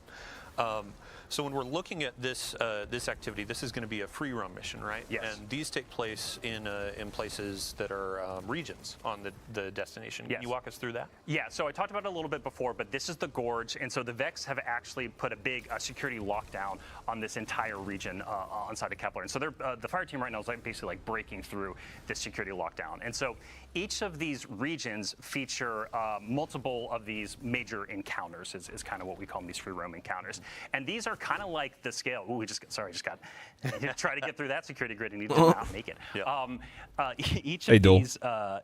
Each of these major encounters we have are kind of like the size of roughly like a lost sector, but ultimately they're more complex. They have more mechanics. That you have to use the destination abilities to solve some simple puzzles and encounters inside of them. And generally they have pretty thick combat, especially on the Fabled difficulty as well, where we start adding more enemies. So 4 free roams the size of lost sectors. Did I understand that? In the world tiers 2 that are actually exclusive to Kepler. They were built specifically for this content. That's awesome. Yeah, and then as you're going through these sorts of free roam activities and exploring Kepler, what other side objectives or objectives can pop up? Yeah, so the way we kind of are thinking about this, right, a lot of this outside of doing the seal, the triumphs, and things like that, and mysteries and secrets, which we can talk about here in a minute, a little bit more, is it's about gear pursuit, right? It's about and these are the patrol spaces, right? Chasing power. Or and so, zones. The way we constructed these regions, there's these free roam major encounters.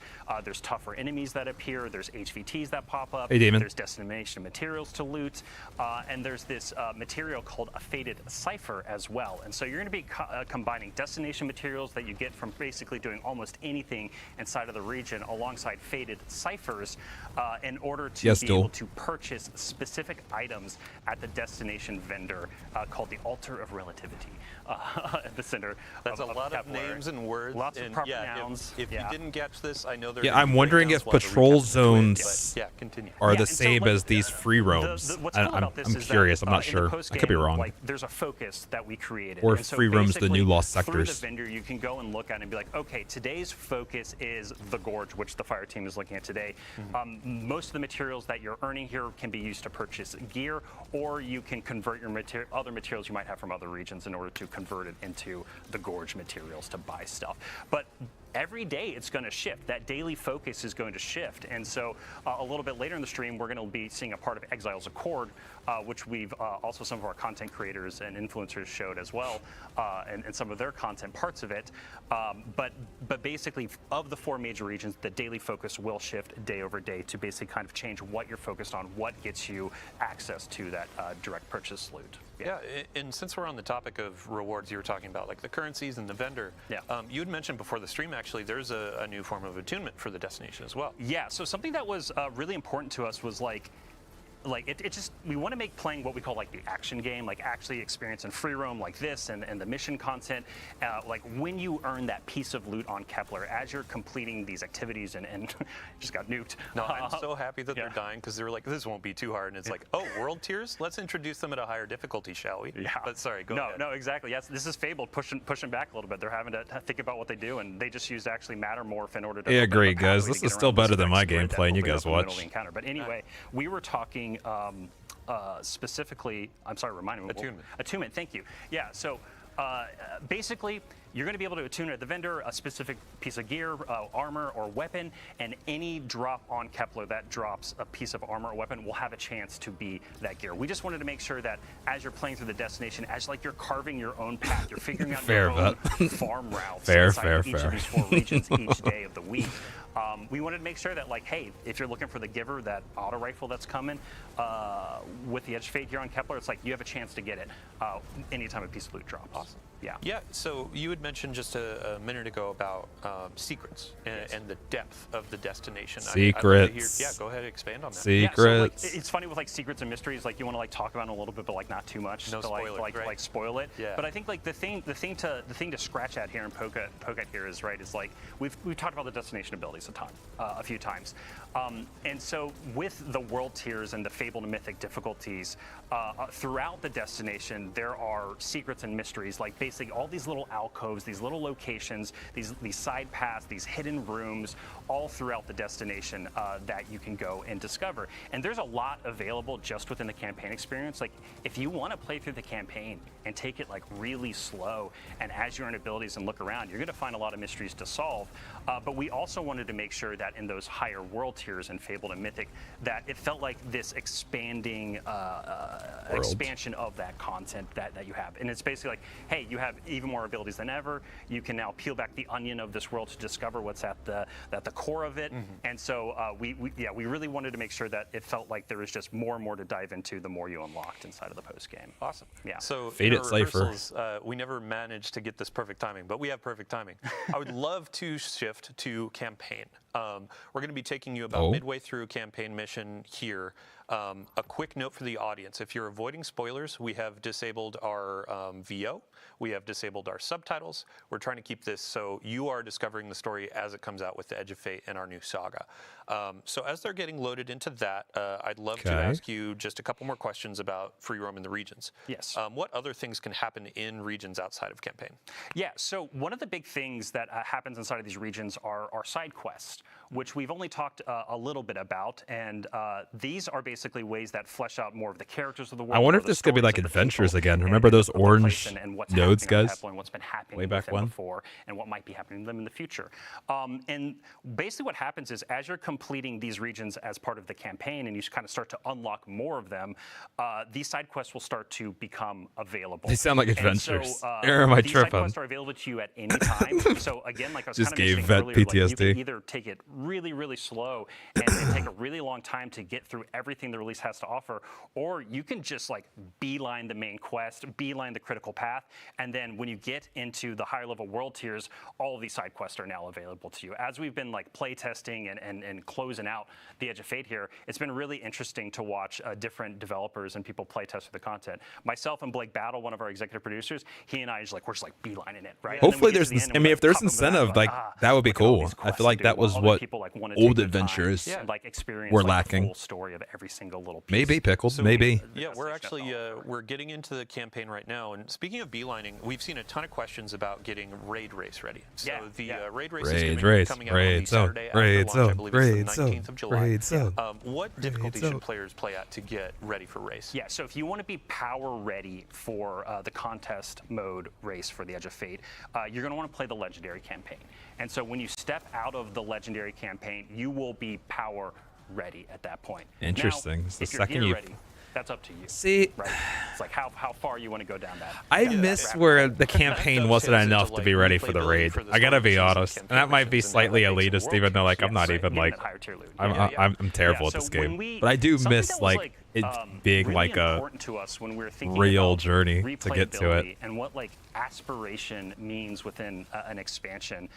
We really wanted to change some of the formula. Like we wanted to take some of the formula that we think works well, but also change other pieces of it. And one of the really big goals for us was just giving you more reasons and just easier ways to play some of the best content we built. This campaign mission is at the end of the Exiles Accord region.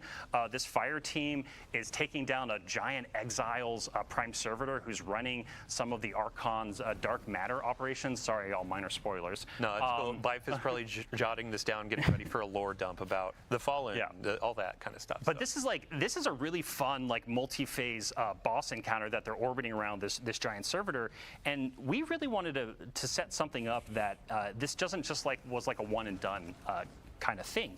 And so things we've kind of done before that we're going back to that we think work well, there's going to be multiple weekly missions that you can play that are larger missions. So we have a capstone mission for each of our regions. We also have some bookends at the beginning and end of the release that the overall like length of them and complexity, they are very similar to Legendary campaign experiences from the past.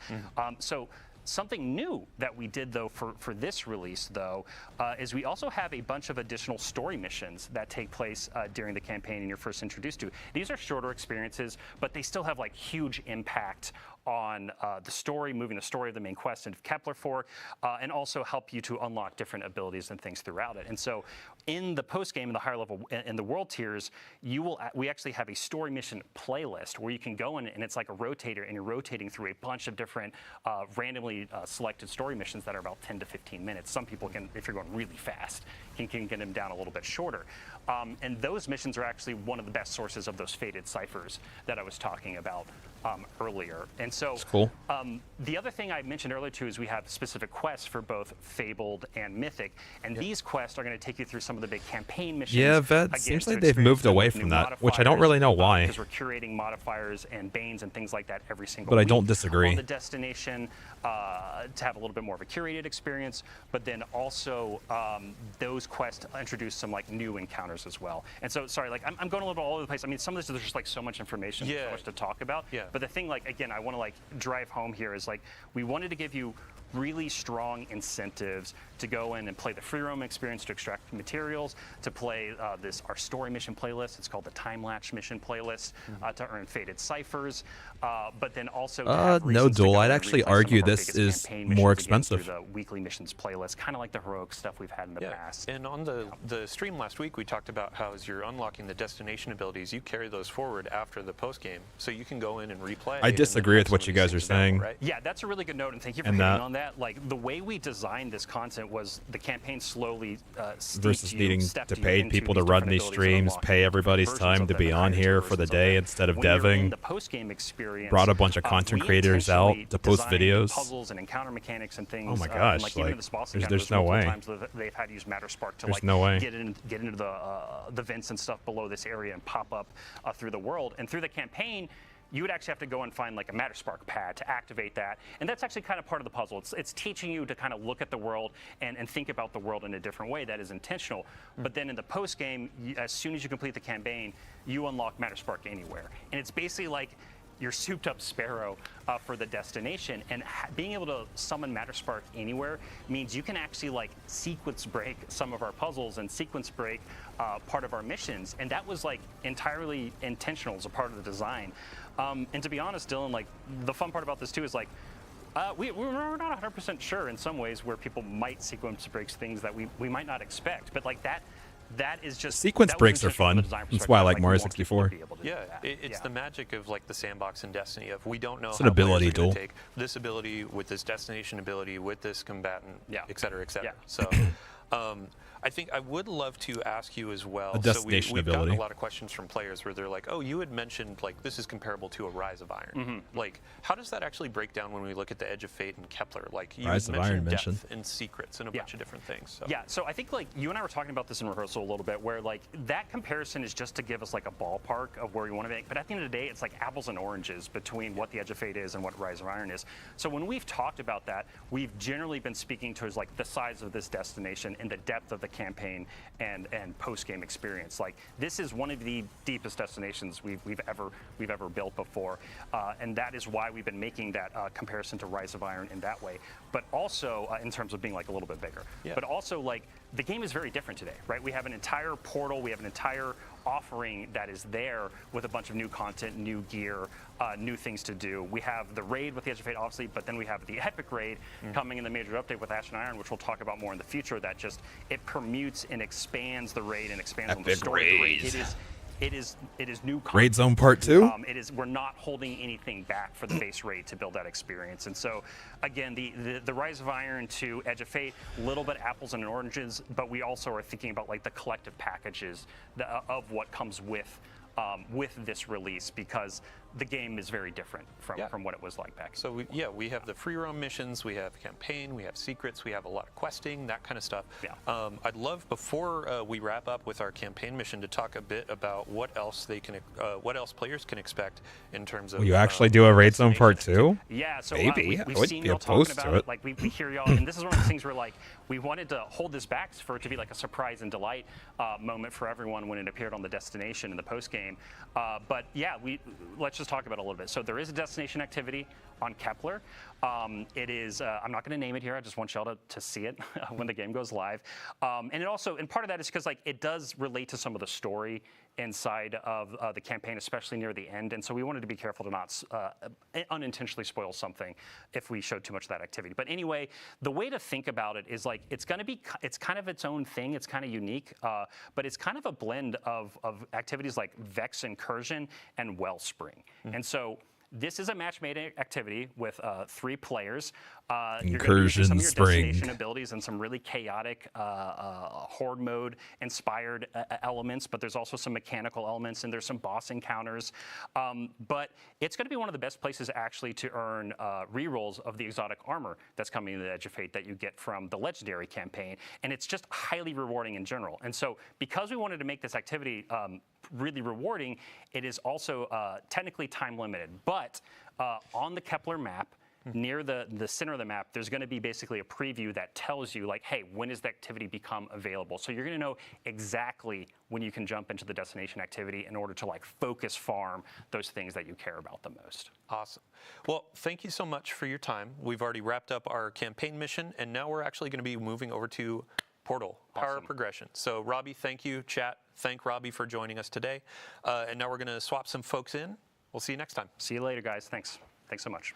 All right. So as we are swapping out, I want to talk about these 2 new exotic weapons that we see on the screen. You saw some of this in our gameplay preview that we just had. We also had some creators, influencers, that kind of stuff coming in and speaking to the hand cannon and the scout rifle. Hand cannon is going to be through an exotic quest on Kepler. No spoilers there. But the team was talking about, oh, hey, here is our overall goal for the weapon. It's for those who are looking for the perfect 3-tap. As for the Void Scout Rifle, that's going to be a part of our new rewards pass. This is just, I'm not going to spoil that either. There are some reviews from our sandbox-minded creators. It's a fun time. So, all right, let's move on to Portal, Power, and Progression. And I just looked at our 3 new guests in that order. Hello, welcome. Hello. Thanks for having us. Yeah, a couple of you are new, but we'll start with you, Ben. How you doing? I'm doing great, Dylan. How are you doing? I'm doing well. For those who didn't see you on our reveal stream or previous Vidocs, can you give a quick overview? Who are you, what you do? Yeah, I am Ben Womack. I am the core game creative director. I am the one helping all the teams that are making the core experience and all the components in the Portal and in Edge of Fate as well, worked well together and pushed the game forward into this great new foundation. Really excited to talk about it. Awesome. Yeah, thanks for joining us today. Yeah. Next on the couch, brand new to our chair. You've never been on anything, so first time you are meeting the community. Everyone in chat, say hello. Nutty, welcome. Hi, I'm Nutty. I'm one of our sandbox ability designers. That pretty much means that I work with Vivian and Eric, who were here last week, to develop anything that the player is doing outside of armor, weapons, and combatants. So today I'm going to talk Have about I met all the Nutty? No, I have not modifiers met and Nutty. additional banes that we've been I've met everybody else here. Last but not least, we got Alan Blaine. How you doing? Hey, great. How you doing? I've met Alan, I've met Ben, I've met Dylan. I haven't met Nutty. No. Really quick introduction for everybody not out there met watching. Nutty. Who are you? What do you do? Sure. Hi, I'm Alan. I'm a principal designer, and for the last year, I've been leading the team that's been taking all the cool banes and modifiers Nutty's team is working on and combining them in a UI with all the activities from the activities team, both new and returning activities, making sure that you get good score while you're playing those activities, and then that score turns into loot with cool seasonal power and gear tiers and all the great stuff that you're looking for. Stellar. So we have some content on screen. This is what players are going to see when they sign in on day 1, and this is our introduction to the Portal. Here we go, guys. Ben, I Portal. would love to get just a quick overview for those who may have missed that reveal stream. What is this space? What are we aiming for? Yeah, so the Portal is very exciting. We had this vision of making a new front page for the game for Destiny 2. And so we really want to make as much as we could available, just in a couple clicks, and not having to dig down to find the content that is new or featured, or you're being your friends are playing, or something convenient that you really want to go to. Like we have a button for the tower that's right there, fastest you can get into. We also have Edge of Fate in the upper corner, of course, which is the new feature, the new expansion for the launch right here. We have this huge quick launch panel in the lower right that is rotating between new activities, probably the fastest you can play Destiny ever, aside from right when you start for a very first new character. It's gonna let you just hit and play something right away with no delay. And then we have actually a very nested depth there with all the ops categories on the left, which are all the different kinds of things you can play in the Portal that are hooking to all the new systems that Alan and Nutty have been talking about. Awesome. Yeah, really quick, I'd love to go just line by line for Solo, Fireteam, Pinnacle, and Crucible Ops. Give them an introduction. Yeah. So Solo Ops is a new thing that we're doing in Looks the nutty. launch and for the core game. These have activities that are designed to be played by solo players. They're only one-person fire teams, and they're intended to be content that if you just have a few minutes, 10, 15 minutes to play Destiny, and you want to go on and feel satisfied about your time, get some great loot, you're going to go to Solo Ops and have that opportunity. It's going to be a really great, concise experience. We're also if you I'll give my thoughts want when it's to done. have, I'm just listening. The think about having a fire team for some content as well. You can be assured that this stuff is designed to be played by one player, and so it's it's going to have challenges, it's going to have difficulty. I'll say and the one thing modifiers that I'll you say can to it just customize feels a little and less great loot to get. gamey. But it's a challenge for you, the individual, and we think that's really exciting. Alternative to some stuff in the past, it felt I want to play it, but I don't have any friends. Feels more like or business web appy. I'm trying to find someone I have a lot of time, and we have another niche for people to fill if they're in the mood. Yeah, awesome. And then next up we have Fireteam Ops. Yes, Fireteam Ops. So, just talking about fire teams, quintessential Destiny is playing with 2 other players, a fire team of 3, right? And so we have all of I'll talk about the rest after. in Fireteam Ops are a 3-player fire team. We have classic strikes in there. We have missions from past expansions, in Europa, the Empire hunts. We also have onslaughts are in here. We actually scroll down more. There it is, the coil. So past seasonal activities coming back and integrating with all the systems we've been talking about that we're going to talk more about, so that they're available for you to get new loot in, to work on your power climb, to basically just have a great time. I agree with what Sure you we guess are want to. saying, though, in the Awesome. sense of Yeah, part since of it we're already is in the screen, going let's, through the go different ahead and get our worlds fire team and set up with finding our things activity. What through are we the playing today, planets and the worlds. it's we were gonna gamey. do the Dark Priestess Empire This Awesome. doesn't feel as So gamey. here, I'm actually I know gonna what you pass guys the are mic over to saying. you and Alan. Let's get some banes, some modifiers, all that kind of stuff set up. Really quick, can you introduce each of these sections for the different modifiers, and then we'll go and kind of pick and choose what we want? For sure. So we're starting at master activity, and this is 300 combatant power. The first Yeah, it does, row Tool. there that has all the selectable It does. icons that you can change are challenge modifiers. These are things that will increase the combatant power and add some additional difficulty to it. The first one is our Banes. So here you decide what Banes are going to show up, and we paired all of them as like 2 combos that either work well together or at least interesting. Today we'll do Threaded and Caltrops. So Threaded is where as you damage the combatant, it will spawn Threadlings, and when it dies, it will throw out a few more Threadlings at the same time. And Caltrops is a void area that gets spawned near you, like between you and the combatant, and then when it dies, it throws out another one. So something to make it so you either need to get up in the air or keep going through. So, starting with retaliation. Yeah. If I die, you're coming with me, pretty much. All right, next up, what do we got? Yeah, let's do subtle foes. So this just makes it so that when some of the enemies are far away from you, they will be invisible, and that helps them get into close range, or if you are using a long-range loadout, you won't be able to deal with them as much, so you might want to bring some close range. And or they're like very invisible. Not like, yeah, not like a little bit I of think player that's stealth, probably but the just, like, purpose you too, don't Vet. see I them. do agree. I mean, even on that front page, you kind of saw like a little recommended section, right? That was kind of like toggling different things you could just Let's click. do glass cannon. So glass cannon is kind of That's a fire team what I think equalizing the one, where idea it only is. punishes the person who's doing the best. I do agree, So if it's you hard have to that teach an buddy old that, dog new you know, tricks. clears the You're not strike ahead wrong. of you or is getting all of the kills, well, we're actually going to give him a debuff where he will just take more incoming damage. And if you are a little bit closer with your friends, then that's actually a catch-up opportunity where maybe you take over the kill lead and now you're the one suffering a little bit, and kind of a fun. So if I'm playing through this activity and I'm stealing all of your kills, I'm putting a bit of a debuff on myself. Right. taking one for the team. Yeah, true. And maybe I'm letting you finish a few of those. Yeah. All right. What else? Let's do one more. Chill touch. Yeah, so we were talking about getting the enemies into melee. So this will make it if they hit you in melee, you will suffer a stasis debuff and slow down. Awesome. And that pushes the power all the way up to 360.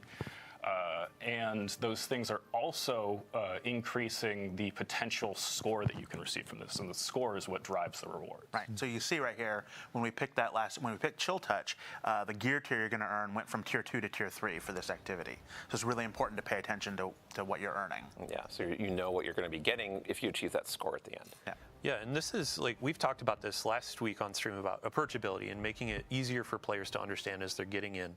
So a lot of UI Vet, treatment, what you shout just out said. to our teams that have been doing this to show you combatant power and all that kind of stuff. So Yeah, tons of love and passion went into that. seriously. Yeah, so let's look at player stakes. Oh, do you want to take this? Oh yeah. So player stakes are the next category down, and they're more about the player's interface with the game itself. So things like locked loadout. We have no HUD is an ability that we added here. So you play with no HUD for a little extra score bonus. And these are things that are really sort of letting you sort of tie one arm behind your back while you're playing. It's not making the combatants more powerful.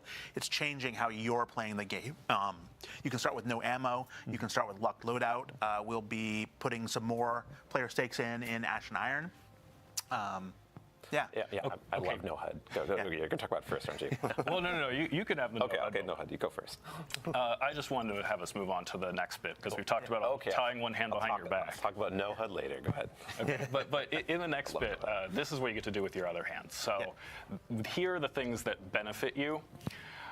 Let's try Livewire. This one is one of my favorite. It's a combination of the sprint for amplified that you had in the Nether, along with inherent AC/DC feedback fence. So we buffed up the enemy's melee capability that hopefully they'll get up and punch you. Well, now if they do, we're just going to shock them with lightning. So I'm kind of balancing out that additional challenge that we added and a different benefit that will kind of counter that and make it so it's actually a little bit easier for me. Yeah. What else can we do? Healing finishers are great. Just another way to get back health, or if you go in for that finisher and take damage on the way, that you'll be able to fill back up. And let's do one more. Vet, I'm trying to remember. You remember the Sure, old hypercritical is Nightfall pretty fun. system This where one you is could actually a little bit tweak tough, certain things to because it like makes it so alter that the how your enemies will scoring take less system was. non-precision Do you remember damage, that? But more precision damage. It low-key feels So like as a long as you're fever hitting your dream shots, it's easier. when that era And was. then Ben, we actually. But that's we almost noticed like the this a little vibes earlier. I'm There's getting. one more Only modifier up at the top, and 2025 that's actually version. limited time, right? Yeah. So this is a accelerator. Well, it was that- Nightfalls, yeah, this but I is just a can't remember double when. bonus I focus. can't remember So when this your one. second drop from the bonus focus activities. So this is like we will have, given the calendar, different accelerators that are on for a given week or day that will like apply to the whole portal and have different benefits. And we're also going to like have more of those for like events and other like things going on in the game to give you kind of like another like fresh twist. I think or so, incentive but yeah. to, like, see what's going What on in era the game was that? and get What some, was like, that? a good time. Realize that was a good time to play because we're trying to make every day a good time to play Destiny. Yeah, I think one of the modifiers we saw during our rehearsal was a bonus to Suros weapons too. Yeah. So it's a bit of like there can be loot bonuses, there can be gameplay bonuses of more power behind certain weapon archetypes. It's pretty fun. So stay tuned. No, I'm to our talking about calendars. D2 We'll duel. definitely sound off when it's a week of a cool theme. Let's get it launched in and actually start taking on some of this combat. Can I talk about No HUD now? Oh, Okay, yeah, that please. sounds about Okay, right. so, Yeah, I think it America was showed that No HUD, Warmind 'cause Christmas it's Osiris a bit time. 'Cause we confusing, were I think, doing it on when the we were stream, doing but like Sabbath No and HUD is Song. a great example of something you can. No, I'm not engage with talking if you about want to, pre-arrivals. because it's talking a about challenge. before. It gives your score more opportunity to get better loot, but it takes away information going to the HUD. But what it also does is it makes it feel very cinematic and interesting, and like you That's kind what of, this like, feels feel more like, in though, tune Vet. with the Only characters that 2025 play. version. And At least that's like a good off analogy first for glance. what we're intending all the modifiers you're selecting to do. That it's like going to let you set up the situation like that he was talking about, like, oh, enemies have chill touch, but I'm going to like have live wire to counter it and create these cool little gameplay moments that are really like something that you choose for how you want to play for like really awesome loot. Yeah, and Alan, when we were talking through some of these modifiers, like we've taken inspiration from a ton of different places. Yep. Like No HUD in particular, shout out to Sammy Cat. Yep. Called her out last week for all the bows we were showing off, but also No HUD. And we're hoping to get a bows only loadout modifier coming in the future too. We really do want to look at how people are playing the game, whether they're creators playing on stream or people playing at home, and really try to let them set up the challenge for themselves, how they want to do, right? Whether it be challenge modifiers, stakes, or the boons. Yeah. How often are we going to be adding more modifiers to the portal? Well, we're going to have some new modifiers coming with events. And we're going to be adding new modifiers with the mid-season update with Ash and Iron. Yeah, that major update. Yeah. Yeah, I've been working on them pretty constantly along with the rest of the team. So it was like every few days that another either Bane would come online or modifier, and we'd have to go playtest that, which was a pretty big playtesting lift to try all these combinations and make sure that there aren't any rough edges when you combine some things that maybe we hadn't thought about when we were initially designing them. Yeah, I'm sure there's stuff that players will find that we won't. We're accepting that. Yep. Yeah, Yeah, I mean, we have our challenge for Esoteric or Mork or a couple of the other high skill creators of what can you throw on to make this difficult and can you actually complete it? Right. So it'll be fun watching those playthroughs. Ben, paired with that, how often are we going to have more activities being added to the portal? Yeah, so we want to like regularly refresh the portal on like so that, you know, there's stuff coming online like on like somewhat weekly cadence. Like we're gonna have kind of a weekly like new stuff coming online for the first few weeks, and then when events come in, they're gonna have big changes like lots of new modifiers or like portal-wide like effects. There are some are going to come with activities as well, but we're also going to be every major update. We're going to have new activities that come in, and we're also going to have like shakeups of existing ops formats. And we're actually we're going to have a really cool new activity that's paired with an event at Ash and Iron launch. I'm not going to talk about right now, but I think is really fun. That's going to be an exemplar of like, hey, we're shaking things up. Here's a brand new thing, in addition to all of like the classics and Destiny like Vault that we're bringing out. Not just new activity, a new activity type that you've never played before. Yes. Yeah. Yeah, I mean, so this is all talking about like what you're going to be playing in the portal, and we're going to be moving on to power and progression. So what you're earning, which is people love loot. Nutty, thank you so much for joining us. I'd love to give you Thank you, Nutty. anything else you want to say before you leave. I definitely want to shout out the rest of the Sandbox team, not just those of us that were working on additional modifiers and bans, but like that playtesting lift. We had everybody across Sandbox disciplines in all of those playtests to try and hit as much of this as possible. And I wanted to re-emphasize how impactful some of the modifiers can be. Specifically, I'm thinking back to what we were just playing in live with attrition modifier in Prophecy Week 1, because when we moved to Prophecy Week 2, my fire team had gotten so accustomed to killing enemies and having a little health pickup on the ground that we had to play that final fight completely differently and use cover way more because we couldn't just kill some enemies and run through them to fill back up. Normally, I would think of attrition as a lot more of a challenging modifier, but it turned out that when we were toggling things off and on, it turned out to be more beneficial to us than we were anticipating. I am still on the side of like attrition is challenging to me, and when it goes away, I'm like, oh, hey, fire team, let's let's go for it. And if that makes it too hard for you to get your rewards, then just you toggle it off here. Yeah. Yeah, it's more about like what you're comfortable playing with, and also what your style is for, and your build, and what your mood is too. Like we're giving a lot of player agency to that. Right, and speaking of player agency, so I would love to see your feedback. Like, what ones are you engaging with? What ones are you enjoying more? What ones feel like they are actually rewarding to do? And what ones feel like we could punch them up a little bit? Because that's what we'll probably keep working on. All right, well, thank you for joining us. Chat, everybody scream, thank you, Nutty. We're going to swap you off and get our power and progression individual in. So, okay, thanks. Thank you so much. While we're doing this transition, Ben, I would love to ask you, what activities could players find in Pinnacle Ops? Oh, yeah. So Pinnacle Ops has, at Edge of Fate launch, it is going to be filled with exotic missions. And some exotic missions from the past year and previously as well that are going to be integrated into the whole Portal experience and all the systems we're talking about, all the difficulties, all the modifiers, and intended to be, like not only something that is, well, exotic missions, they're kind of hard, right? They have mechanics, they're long, and so we're matching that by being like, okay, well, you can get the exotic if you don't have it, first of all, just from playing on the Portal. It's available all the time. It's not like going through rotation like every week or something. And so the rotation's gone then, basically? To find people to play with. But look, we're really excited that it's like, oh, I can like play this as hard as I want or as easy as I want, whatever I want, whatever I'm feeling like right now. And we're gonna have more to Pinnacle Ops in the future with Ash and Iron that we're not gonna talk about today. So it's actually a good example of like, hey, we're making this new section of the game that we're gonna just keep on building in and tinkering with over time. Awesome. I sense a segue.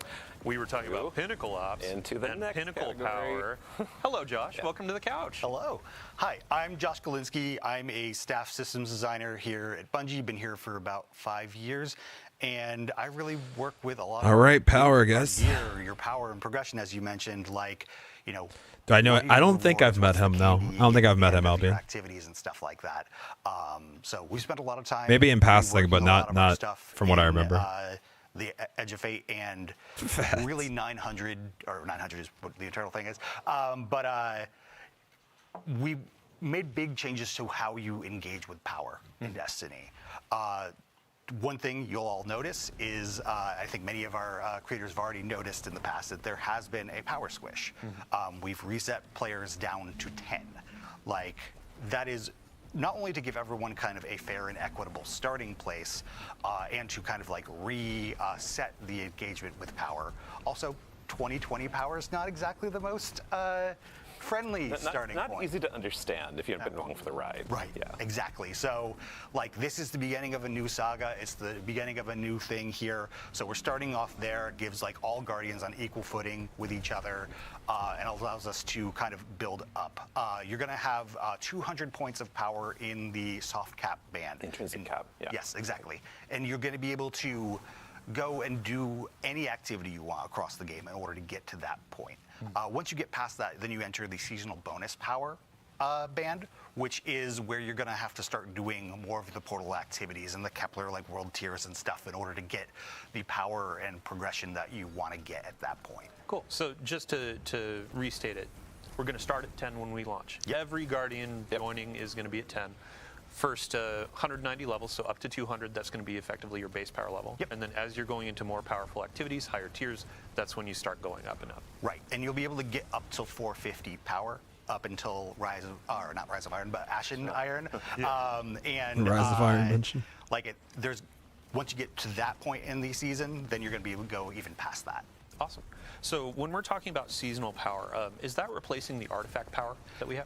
Exactly. Like, we did simplify power a little bit further by taking power off of the artifact, and that allowed us to take the power we had there and put it back into the gear. So really it streamlines it. It makes it so you're only worrying about your gear power as far as your engagement with that. So it just takes one additional level of complexity out of the system. Yeah, and speaking of just like that power climb, like our Pinnacle sources have been updated to actually fit and give more agency, correct? Absolutely. So one of the things I think, if you're a longtime Destiny player, you're very used to the Pinnacle grind. And you're also used to the limitations that the Pinnacle grind puts on you, and like some of the like intricacies that come with that. Like there's been many seasons in the past where I really needed that drop of the boots to come from the thing, and I do my Pinnacles, I didn't get my boots. Well, not only are you able to more target farm individual gear pieces now, but also the limit of the Pinnacles is no longer a thing. We're going to have some challenges in the game that act as accelerators for you as a Guardian, so you can basically focus on those to get power, like more hits of powerful gear. But really, once you get past that, you can keep going. Yeah, like everything in the portal is a source of Pinnacle drops. Exactly. Yep. As much as you want. As many times you complete it, with it being up to how you perform and how challenging you make the activities to be how far you can go. Right. You still have to achieve that score as you go up in power for the higher difficulties, get that better loot. Right.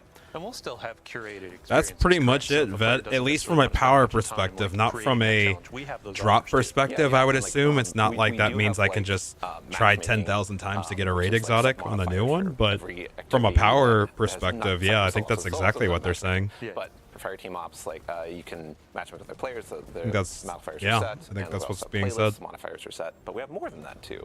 We have conquests, and those are set. Yeah, and we'll talk about that. Infantry Vet, thank you for 52. I appreciate you, man. Love you. A ton of feedback Thank you over so the years much. about players want to play Strike Long solo, time. And now, Oh yeah. That's a great point. Yeah. So we kind of going along with the idea of being player driven. If you don't want to play a strike, like a Grandmaster Nightfall-esque strike, or even like early difficulties with other players, you don't have to. Playing strikes alone is a W2. Knock out your bounties instead of having to mess up somebody's strike. To complete the activity and get the loot you have. I do like that. That falls into the what is your mood? Like, what is it you're feeling like playing right now? And of these options, what's appealing to you? Awesome. Yeah, I think back to you, Josh, really quick. Yeah, I'll be in for sure. Level, we talked about how Infusion is changing in the last blog, which, by the way, you should go read it. Can you give a high level for folks that didn't catch the blog? What's changing? Yeah, at the highest level, upgrade modules are no longer a part of that Infusion thing. They're still going to continue to exist in the game. They can still drop from legacy content, but you can dismantle those for, I think it's an enhancement core and 1,500 Glimmer. And so, those are still there. We're going to have a new unstable core currency that's going to exist, and you're going to use that in addition to enhancement cores in order to infuse your gear up for the season. Okay, and a bit of Glimmer too, right? Yes. Okay, cool. And really at its core, it allows us to just have more texture over things. And one thing I should call out is that seasonal power does reset at the end of this thing, and players will be reset back to 200 when Renegades comes out. Got it. So cool. Yeah, I think just last note on the power climb. So during our reveal event, you spoke about Crucible and how you can actually power up in Crucible to kind of keep pace with your friends. Can you expand on that a bit? Yeah. So there's a time in Destiny's past when you could just play Crucible a lot, and you can get your power. Oh, Crucible mentioned Zella. Fold in with your friends to play a raid or the challenging content, and we've kind of lost that somewhat over the years. It's harder to feel like Crucible is your identity and really feel like the game is rewarding you for that. Zella. So with Edge of Fate launch and the core game and the Crucible ops that we have, which is a bunch of playlists inside of it, you're going to be able to start from that power 10 and just play Crucible, and you'll get power drops. You'll go up and you'll eventually get higher tier, be able to get really great sets of gear that will then be as good as anything else that you can find in the game. And you can just play Crucible all the way to the power cap if you want to. We are going to ask you to perform as you go to get more consistent rewards, but it's totally possible. Yeah, and Josh, you mentioned before too of trials and competitive Crucible are going to be ways to accelerate, right? Absolutely. If you're putting yourself in the pools with the higher skill players and challenging yourself, that's how you're going to get your faster rewards. And not to mention the Trials armor sets and stuff, they're really cool this time around. Yeah, we have a unique armor set for Crucible, for Trials. We have weapons, a bunch of cool rewards coming up, and we'll have a preview of that. One of our characters actually has Trials gear if you didn't notice. But now we have a good moment to look at our seasonal hub. Sure. Alan, I'm going to ask you to actually walk us through this. Yeah, sure. If you notice the seasonal hub up there at the top of the portal screen, if you click into that, you come to the hub, which you're going to have a bunch of daily challenges and weekly challenges, and those are going to give you XP, they're going to give you bright dust, they're going to give you extra drops in on a portal activity, but it's going to give you progress towards the weekly reward track there. And the weekly reward track has lots of currencies and powerful drops on there, but it also has, if you tab to the next one, it's going to have some Vanguard Armory and Arsenal tokens, which give you bonus drops from Zavala from the list of weapons or armor you can get from these activities that are going to be higher tier, and they're going to be a higher power than you can get from even getting the best grade in there. So you'll want to be doing these, and these refresh every week, and get 2 pieces of armor and 2 weapons every single week. Yeah, and this track is free, correct? Yeah, This is all game. It's all free. Everything in the portal is free. So if you scroll down from here, you're going to run into the Conquest page. Now there's 2 on Expert, 2 on Master, and 2 on Grandmaster, and these are effectively your Grandmaster replacements in the portal. These are going to be fixed power, fixed modifiers, no fire team power, and you get really good rewards for completing it. You'll get 4 higher tier engrams for completing each one. That are powerful. To give Yeah, you, those are higher power, but you'll only be able to get it one time. But these are really about your journey through the season. Thanks for watching. As you level up, you can take on the first expert one, and then the next expert one, and then the master, and then master 2, and then finally the 2 grandmasters. And with Ash and Iron, we're going to be bringing more grandmaster and ultimate conquest, which will allow you to complete the conqueror title. Yeah, actually, seal. really quick gameplay team, if you could go back to the modifiers that you were just talking over, this was a really good example of a quality of life feature that came about. We saw a ton of feedback around modifiers like, I'm squinting at these icons, I don't really know what they mean, and now we have them bucketed based on the portal options, so you can more easily identify these things and understand them. Yeah, and shout out to the UI UX team for like making a really much cleaner look for activity launch than having this cool bucket to look at them. Like, I think it's really good, really good. Cool. And then there was one more section on the seasonal hub, one more tab down low for the Conqueror Seal. Yep. So the Conqueror Seal is down here. You're going to be completing the conquests during the season to earn and gild your Conqueror Seal. And since this is still the Conqueror Seal, it's going to maintain its old gilding. So this is going to be continual. Awesome. Yeah. 14 seasons of Conqueror. Now we're going to keep on going, baby. Oh my God. Awesome. So I'm going to say we still have a couple topics to cover. Fire Team, let's go ahead, launch into an activity in Fire Team Ops. Throw on a couple modifiers that you want to go for. Mix and match. I'd love for players to see as you go through how the score is changing, how the rewards can scale, all that kind of stuff. Just have a fun time. For the folks on the couch, we already went through the seasonal hub, the rewards. We are also having a moment in time where Guardian ranks are resetting. Yes. Yeah, if I can get a quick overview. Guardian rank mentioned, guys. Yeah. So This could be relevant to us. So Guardian ranks when we launched them. This will be relevant. The first few ranks future were about challenges. learning the game, and then the upper ones were about your seasonal journey and dealing with all the different kinds of things a player might do in Destiny. So we've stripped a bunch of those away and rebuilt objectives to be focused completely on the portal. So it's going to be playing through the various activities, using modifiers, playing all the different conquests, gaining power, gaining all the different kinds of rewards. It's going to be really showing like where you're at in that seasonal journey but purely for the portal. It's not going to reflect any dungeons. You're not going to have to solo any dungeons. You're not going to have to get commendations. So they took it all out. What else don't you have to do? Hopefully you don't need 90 exotic weapons. Those kinds of things. So every player will be able to get up to Guardian rank 11 with Ash and Iron. Yeah, in our original Wait, with goals when we Ash were and talking Iron? about Wait, Guardian you have to ranks, wait it was till kind of an Ash and on-ramp Iron? for players new or even Did I old, understand that what right? we want to do in Destiny right now.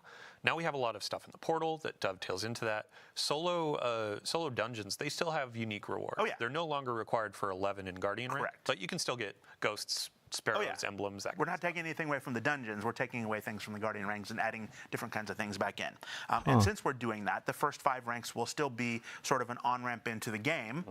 So we're going to drop everybody back down to Guardian rank 2 with Edge of Fate, and let them go from there. There'll be lots of He cool said things Ash to and do Iron. and learn Did I and understand play that through in the correctly? first few ranks. And then starting with Ash and Iron, and every season from then on, we'll reset you back to 6, just like we've been doing. Oh, maybe he's just saying you Yeah, get it's just reset another, once you another make portion of, once Ash and Iron starts. what Robbie Okay, was talking you about just with aspiration, reset. Where it's like, yeah, I have my awesome armor. All right, guys, from we're all these doing a hot tiers. Guardian I have rankathon, my okay? Guardian rank above my head. Once I've D1 got this great videos item, out. this cool tier 5 weapon, Guardian et cetera, rank et cetera. So there's a athon. ton to hunt, a ton to chase, and a lot of things to do. And I think at We'll this probably point, do it it's in kind Ash of and the Iron easiest to get once it into Destiny resets. and just know what to play. So Yeah, I That's the plan, absolutely guys. believe that, and That's so good. Guardian ranks is going to be kind of different because a Guardian rank that tells you to accomplish this kind of power or complete this activity on this difficulty, how you did it will probably be pretty unique. As to long you as there's no compared to 90 other players, weapons. 'cause you chose different modifiers, or there's different sets available for Hey, any Joanna. given day or week, and maybe you did it solo, like we're talking about. Like, oh yeah, you soloed the master difficulty, like one of the requirements in Guardian ranks. Maybe you soloed on one of the conquests. And that's your story, and that's how you got it. But it's appropriate that there are a bunch of options for players to choose that match what their own experiences, what they want it to be. Awesome. Well, thank you all so much for joining us today. That actually brings us to the end of our Power and Progression. I believe, Josh, you actually had a couple more things you wanted to say before we left, though. Yeah, really, there's 2 things I want to say. Yeah, that was One definitely is interesting, that, Combo. Fire Team Power's definitely still a thing that's in this game. We really want to encourage you to play with your friends, and when you do play with your friends, if you're a higher power level than them, that's another thing that can act as a nice accelerator for them, and really, increase the bonds of friendship. That's like a core part of the DNA of Destiny is being able to play with fellow Guardians. Yes. So as an example, if you're at a tier 4 and I'm only tier 2, I join you, we do a tier 4. Guardian I rankathon, still get guys. tier 2 gear, but it's accelerating me faster into tier 3. You're going to hit your score a lot easier, which is going to help you get those bonus rewards. And yeah, got it. Cool. And then your second note? And yeah, finally, we made a lot of changes to the game in the Edge of Fate. We're definitely going to be listening to you Guardians. We're going to be listening to the data. We're going to be listening to a lot of stuff. This is just the beginning of a new saga. So we've got a lot to do in the future, and I'm really excited about what's coming our way. Yeah. Awesome. Cool. Yeah, great. So I have a few bookkeeping topics to hit before we go about the live game. So we've been talking about the Edge of Fate. Right now we have Rite of the Nine going on with our dungeons. And let's see here. Ooh, today, wow, 54 minutes ago, we had a new engram go live, the non-airy engram. We introduced this in a previous TWID, but basically it's a new engram. You can earn a bunch of Rite of the Nine currency, and then purchase this engram for unique cosmetics that have been introduced over the past few years in Destiny. So if there are things like the skimmer that is Iron Banner theme, kind of like the wolf theme, that's actually in there, and you have a chance to get that. There are some Crimson Doubles emotes and finishers and other cosmetics, so definitely dive in and check that out. Additionally, we had mentioned Lootapalooza. So a couple weeks just before launch, we're going to start showering players with loot. Starting today, we have double Crucible loot, which also applies to Trials of Osiris. So if you're hunting for adepts, if you're hunting for any gear in Crucible, now is a great time to go. And we also have, for the weekend, a lot of players have been asking what maps are going to be featured. You got Dissonance, you got, Cirrus Plaza, and then you have the last one, which is Eventide Labs. We went through, we had a great conversation about what if we had some type maps on a rotation for these last couple weeks. And for the final week of the season, we're going to have Burnout, Endless Veil, and community favorite Javelin 4. So Trials players rejoice. Players that may not have ever played Trials, get in, get your 4th streak, get some adepts, try it out, and get some gear to loot up for the Edge of Fate. And the final note, we are going to have all dungeons in the Rite of the Nine experience next week. Higher reward rates, higher currency rates, helping you get more of those drops, go into higher difficulties for your adepts, and potentially even get the hollow foil versions with additional perks. Yeah. So, awesome. Thank you all so much for joining us. Thank you all on the couch for joining us. Thank you, Dylan. Thank you, crew. Thank you, gameplay. Thank you, everybody behind the scenes. And players, everybody out there watching, thank you. We have 14 days until the Edge of Fate, 14 days until a new saga. It has been a wild ride. 2 weeks. 10 plus years of Destiny, and now we're putting our toe in for the next however many years we keep going, Here we go. Yeah, so thank you so much. Much love. we're going to be doing a raid over to our good friend Malachi. So if you want to stick around, talk about the stream, Malachi, we're handing it off to you. Thank you, everybody, for joining, and we'll see you next time. See you next time. And there you have it, my friends. And there you have it. Okay, CV, opinions now? Opinions? Yeah, let's process it real quick. Let's talk about it. 2 weeks away and the vibes have never been more off.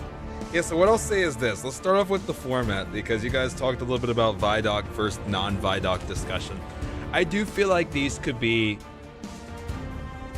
better packaged, let me just put, in the sense of Vidocs in terms of generating a little more of that excitement that I think I remember a lot of you guys, like, I mean, I've been here, obviously. I mean, I've streamed the last, I've been doing reveal streams since, at this point, since Forsaken. So I've got to be with you guys for a lot of these, whether it's been, Shadowkeep, Beyond Light,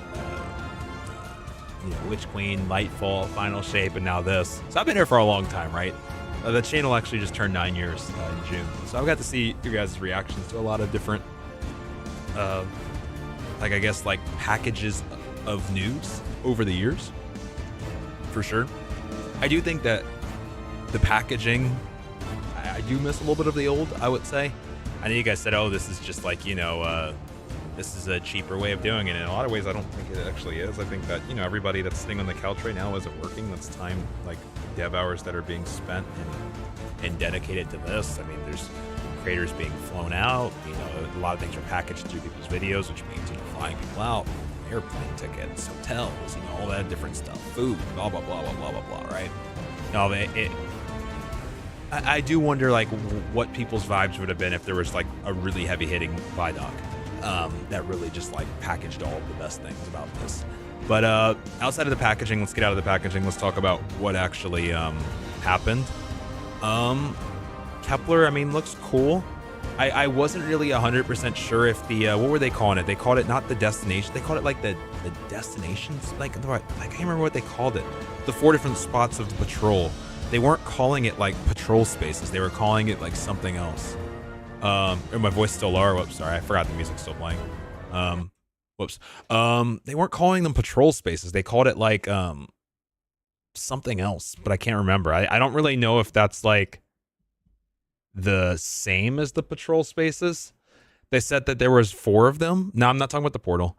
There's 4 of them that are the size kind of lost sectors. I wasn't sure if that meant that those are the 4 destination kind of areas of the patrol, or if those are 4 the roam areas, the free roam. I don't know if the 4 free roam areas is the only part of KEPLER that you can patrol, or if those are just the new versions of lost sectors.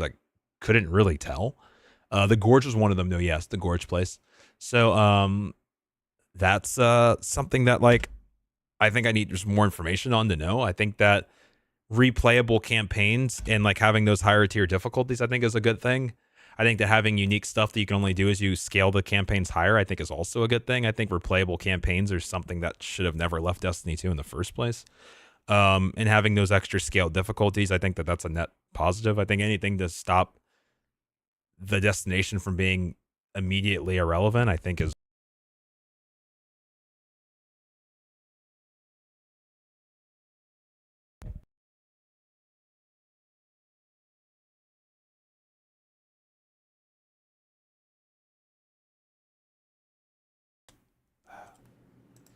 I hit my mic and now it's bugging. Okay, now it's back on. Okay, sorry. All right, it's back. Yeah, I know my mic went. I accidentally hit it. Sorry, Mike. But yeah, I would say that that campaign additional difficulties is welcomed. And having incentive to do those and not having them fall into irrelevancy, and having gear and different, it sounded like they had different shader-esque, like almost like foils of that gear. I think that's cool. Didn't hear anything about strikes. Obviously we knew we weren't gonna hear anything about the raids. There is an activity, so that's cool. Sounds like something that's gonna come out post campaign. I think, we'll just have to wait and see how the activity is. I'm not going to pretend like I was the biggest fan of Wellspring, but And I think the concept of having something, I guess, Vex Incursion like that allows you to farm exotics sounds interesting. So I guess we'll see what that's about. Sorry, guys. Are we still good? 1 second. I just realized. Sorry about that. Okay. What else was talked about? Power. Power was talked about a little bit. I think the idea of being able to just grind till the moon comes off until you get your pinnacle, I think is cool. I mean, it just is taking off the arbitrary locks. So I think that's cool. A little less like those like arbitrary reasons why you can't do things versus actual reasons you can't do things. I think that the portal, like, I think it's fine. I think it just like it definitely is like it took a lot of the gamify aspects of kind of like loading into the game. Let me load into the game, for example. Like loading into the game, like, and just being able to be like, whoa, like this world, or what's on Europa, or like, oh, or what's on, the Pale Heart, or or what's on Nessus, like what's on Eternity, like like I'm doing this like whole like exploration before I'm even really playing the game. I'm already kind of exploring, right? I think they took a lot of the gamifying aspects out of it, but on the same front, and I think Vet was talking about it a little bit too, I think that like from a you've been playing the game since 2017 perspective, like what am I looking at as a new player right now? Like this is all over the place, and you don't know anything in terms, but it feels way more gamey, and it feels way more like Destiny. But I can see what they're trying to do. They're trying to streamline it in a way that does feel to me more like web appy and more businessy. There's a recommended page in the bottom right hand corner. Remember, I saw there's recommended. They'd like recommended 5 different things to do. So to a certain degree, I almost wonder if it's going to become almost like algorithm based. You're going to get like an algorithm on your front screen. Certain things that are going to pop up tailored to kind of where you're at in the game. Like if you're a new player, it's like, all right, go into here.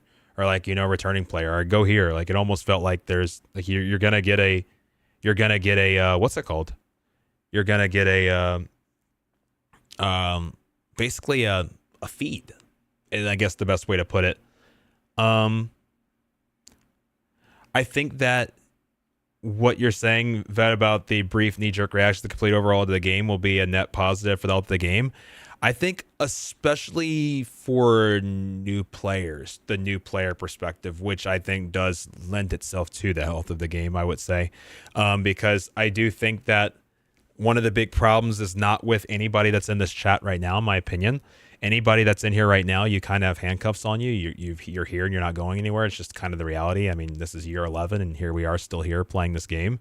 But like the game has always been a retention issue, not a can I keep the players who've been playing the last decade. I mean, they've proven they can do that, right?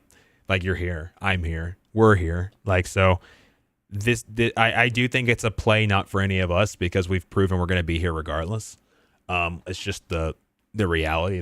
I feel like it's just the God honest truth. So I do think that it's a push for retention, for streamlining, and for kind of breaking the mold that we've been used to this last 10 years.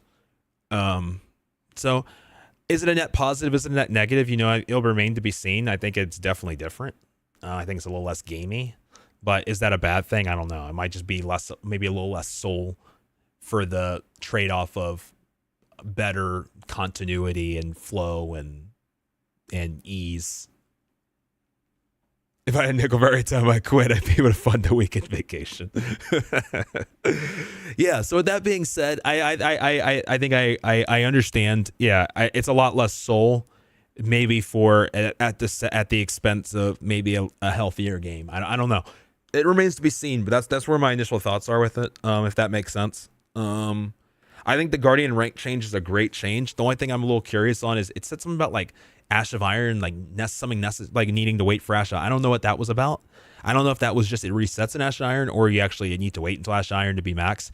Either way, I'm looking forward to doing a Guardian rankathon. I think Guardian rank's first iteration was bad in my opinion. I think that it didn't really represent like a lot of what I think Guardian ranks should have been representing. But like, I'm a little biased on Guardian ranks. So I'm excited to see the new iteration of Guardian ranks. What else was talked about? Was there anything else that I missed? I think the new Grandmaster Nightfall, like adding all the different skulls and modifier system, feels like kind of what they were already trying to touch on Warmind, just like on steroids. I mean, we'll see how it goes. I think that adding more customization to activities is cool. I think it could be like, it's almost like loose dev tools to like mod the game. Loose, very, very loose. Like, so I don't want to like act like, you know, we're anywhere near like being able to mod things, but it's loose. I think being able to load into strikes individually is pretty cool too. Because, you know, when you want to do bounties with strikes, I think that having to bog people down or getting pulled sucks. And I think the playlist of being able to play a bunch of different story missions is pretty cool too. How's the editing on D1 Exotic Streams? Going really well. We're almost at 5 hours, KTV. We're getting there. It's just so long, but my new goal is to have it out before Ash and Iron. Does it feel lazy? No, I don't think lazy is the word. Especially without playing. I think it's way too early to say whether something feels lazy or not. Actually, also, I said a bunch of things. I don't even know what you're asking, like what feels lazy, like what, the portal, or I said a lot. Like, what are you referring to? I'm not even sure I know what you're asking. I think this expansion is more to design what they want for the future. I would agree. Oh, the portal. Does the portal feel lazy? I think the portal feels different. I think it feels like there's a lot less soul, but I think that, no, I don't think the portal feels lazy, because like, I don't think that they necessarily needed to, like, in the sense of, if they didn't do anything portal related and just kept the game looking like this, I don't think anybody would have, at least off the jump, complained. So the fact that they took a time to overhaul it was something that they didn't, I guess, in theory, need to do, and they did it anyways. So just inherently taking on extra work, I guess, is the opposite of lazy. But I do think there's some things in the back end that do require changes to the core and fundamental game. But I'm just saying that I don't even think anybody would have complained if they never even talked about doing a revamp that's Portal-like. Yeah, no, I don't think it's lazy. I think it's different. I think it's different. But I think that there's a lot of core systems that need changing in Destiny. But I understand some of the pushback on the way it at least looks. You know, maybe could they have implemented the look and feel maybe a little different? I don't know. Who knows? We'll see. We'll see how it goes. But no, I don't think it's lazy, though. I don't think lazy would be the word I'd use. I feel like if you have a portal, then it feels like a waste of space for the director. No. I mean, that's something that remains to be seen, Duel. But I'm just saying they did more work than what I think you're even implying that they need it. So I think that inherently is the opposite. Right? Because you're saying, oh, we already have a portal, or we already have a director. Why do we need a portal? So based on that definition, you're saying they took on extra work that wasn't needed. So I just would say, no, I don't think it's the word. I just think it's different. It feels like more like a YouTube homepage. Yeah, it feels like a feed. And will a feed be the right approach for new players? Maybe. I don't know. I'm not sure. I don't know. I really don't know. I do know the cores needed a shake up for a long time. I don't know if that's the solution. I'm not sure. Yeah, I agree, Joe. I don't know. I'm not sure. I don't know. But yeah, I think those are my thoughts for the most part, though. Yeah, exactly. I mean, that's echoing exactly what I said. I mean, like he said, and I think not even just for you, Vet. I think if a lot of people had a nickel for every time they said they quit, they'd also be in the hotel right beside you, Vet, on that all expense paid getaway. So yeah, like, I don't think any of these changes for the people who are already in the handcuffs, which is all of us. Yes, I agree. Yeah. Yeah. But yeah.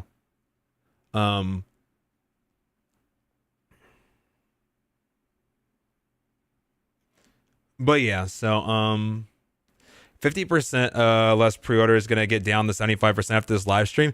I'm a little curious, Rockstar, and this isn't even like to defend Bungie or to throw them in the dirt either. This is just like a curious statement. With having this 2-part system now and having 2 DLCs per se to like have 2 marketing pushes, I almost wonder if this is gonna now be a nuanced way of tracking pre-orders, because now like, yeah, like people have pre-ordered for this first half, but who's to say that, you know, if they have some insane marketing push for Renegades, that they don't have like another half of their sales in Renegades? I don't really know. It's just nuanced. I don't know how the sales are going to be, but they have 2 different DLCs, and they're going to have 2 different times to make pre-order pushes. So I don't know. We'll see. I don't really know. Who knows? Yeah, he is a lot newer, Albion. I wouldn't disagree with that.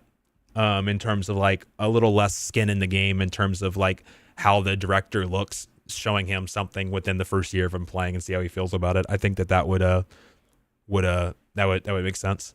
Versus, you know, we've been looking at something for 10 years and being like, it'd be no different than the zombies side, right? Like having something shake up to zombies that I go in and look and I'm like, oh, this is fine, but it's like, oh no, this is horrible because, like, you know, I've been used to it for like a long time. So yeah, no, 100%. I agree. But yeah, I think that's all that I have though, guys. What did I not cover? Did I miss anything? I feel like I covered everything, like recapping wise, like that was shown. Unless there's anything I forgot, I think I covered most. I think overall this was a better live stream than the last one, but I still do wonder if like this way of packaging it is the way to go about it. I would say, you know.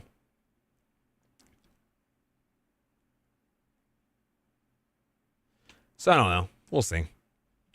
I think they set up the portal just to be able to throw new future DLC stuff like Renegade into it as well. Some more work in the beginning for less work in the future, and that's fair too. I still think they shouldn't have called it destination abilities. I can hear they're complaining already. I mean, maybe because we already use abilities so interchangeably for other things. Like you're talking about in the sense of somebody gets used to something and the second they leave, they're not going to be able to use it and having some pushback on that. I think that might have been inevitable in general. But I hear what you're saying. Like maybe terminology could have eased the blow a little bit. I don't know. Who knows? I know what you're saying though. Portal's no problem for me. Anyone who's loved playing D2 for this long, it's the content under deliveries, the broken expectations. Fair. Well, I guess we'll see how this one goes. Hey, Ricky. Yeah, I think that's it for me though, guys. I think that like that pretty much wraps up. Is there any final thoughts for any of you guys, like in terms of anything else that I didn't cover that you guys are thinking? Really good stream for real for I play Master Val and we follow the updates. Definitely a different vibe. Yeah, I'm interested to see, Eddie, where we go from here. Did the stream feel underwhelming, you'd say? I just think that this isn't the right medium to 2 weeks before an expansion deliver things. I do miss a little more of the cinematic Vidoc style. Because I'll tell you what, I've seen Bungie package less to look like a lot more, in the sense of we've seen some cinematic Vidoc style things that didn't necessarily pan out to like whatever, right? So I just think that with everything they said, I think that they have enough like things to like really have like done something really like, you know, heavy hitting, like in the sense of like cinematic wise, but I don't know. I don't know. I'm not sure. I don't know. But yeah, I'm excited to see how it plays out too. Personally felt confused during that whole thing. I think the reason why is because those on the couch things can kind of get a little wordy sometimes. Like there's a lot of different things and it's just a little less concise. And like I love Robbie. I think Robbie did like a great job. But you know, Robbie has so many different things and he knows about what's going on and he's like wanting to tell it all to the point where, I mean, everything's in a condensed time and you can't get it all. So like you start like I'm not gonna say like going off in the tangent, I'm not gonna say, but just like it's a little less concise. And I understand that. Because there's just so much. But I think that they could like package it a little bit more concise, I would say. I think they all did a great job though. I thought Nutty did a good job. I thought Robbie did a good job. I thought everybody did a good job. Dylan did a good job. I just think it's just a different format. It's a different format. Video style lets them be more specific. Exactly. Yeah.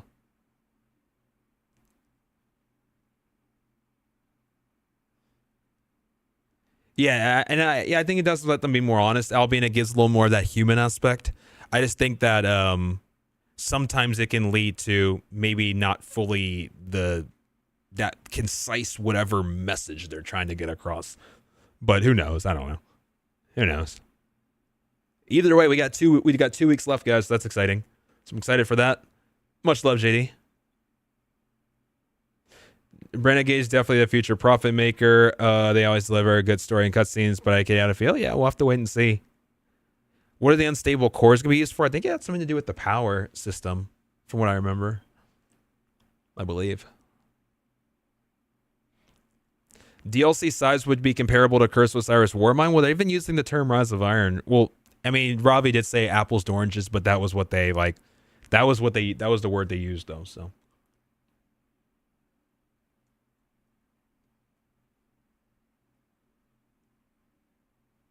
They have to walk, talk about it and have a line. They gotta walk. They're not supposed to. Yeah.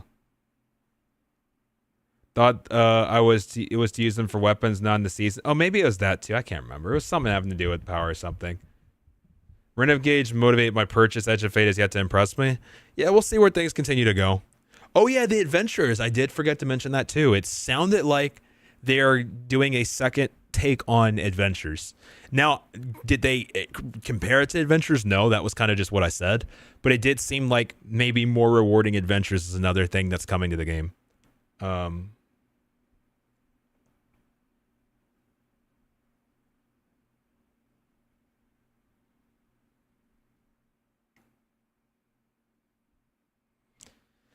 Yeah, today was better, Osiris, for sure. Today was definitely better, though. I would say it was definitely a better one than the last one. Adventures, what they also used, yeah. It remains to be seen, like how similar or not similar they are. But that's when they described it, that's what it sounded like. But yeah. So all the weapons will still be viable. Yeah, they'll still be viable to my knowledge. Like, I mean, if you have like a God roll from this year, it's not going to be like worse than like a tier 1 weapon. Like your weapons are still going to be good to my knowledge. It's just like, you know, you might not get those highest bonuses at the very pinnacle of the game having your old stuff. What could they do to make adventures more rewarding? I think things exclusive to adventures from a cosmetic perspective, from a non-cosmetic, like actual functionality perspective, from an interesting story perspective. I think there's multiple ways to go about it. I think that part of it's practicality, part of it's like the cosmetic aspect, and then part of it's narrative. I think those are the three ways, at least off the back, that I think of, at least personally. You want to go to the trailer again quickly at the beginning? Yeah, I could do that. Let me see. Pull it up real quick.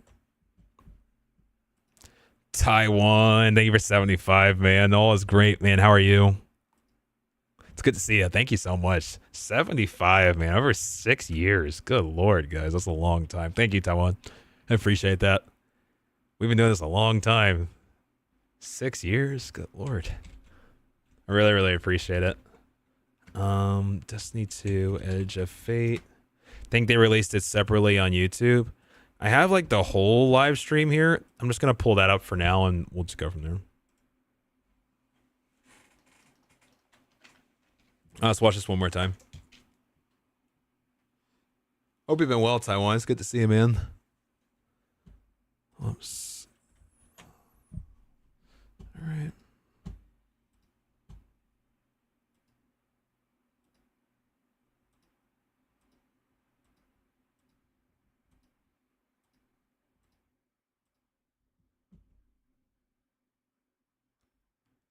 Wait, what seat am I on? Wait, sorry guys. What am I on? I'm on the subathon window? Where am I right now? Sorry. What is going on?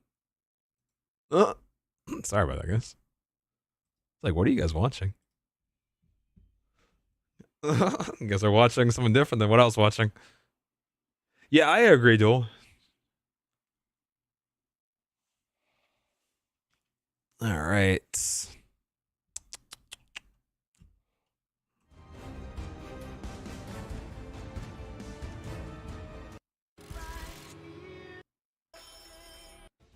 Okay.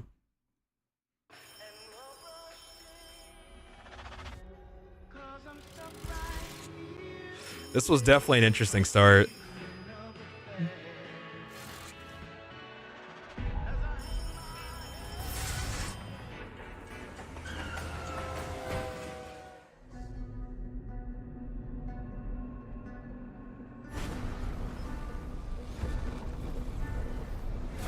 KEPLER.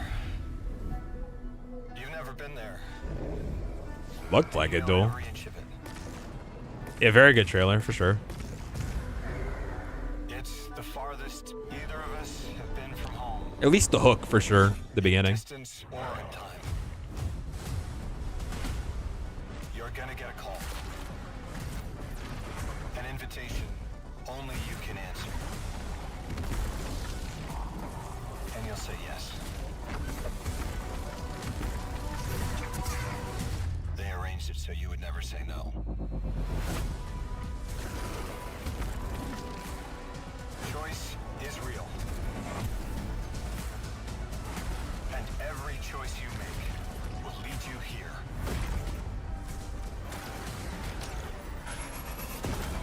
To who you're supposed to be.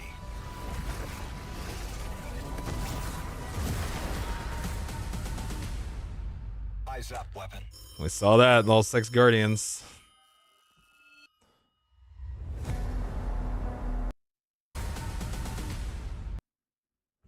Look at that, guys. I count 6 Guardians. I count 6 Guardians.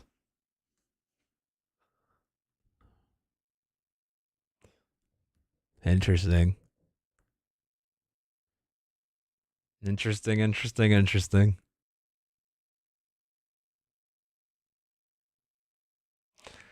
Raid zone.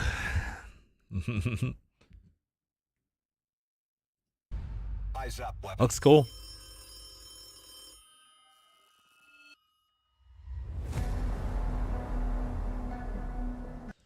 And there you go. There you go. Oh, man. Oh, man. Excited. Well, guys, we only got 2 Tuesdays left, so what I'm gonna go do is I gotta grind as much of that D1 video that I can before the Edge of Fate does start, because man, is it gonna be a busy July, man. It's gonna be a busy July. So cook as much as I can up before launch. Be expecting some Raid Zone announcements soon. Very soon on Raid Zone announcements. What percentage are you through?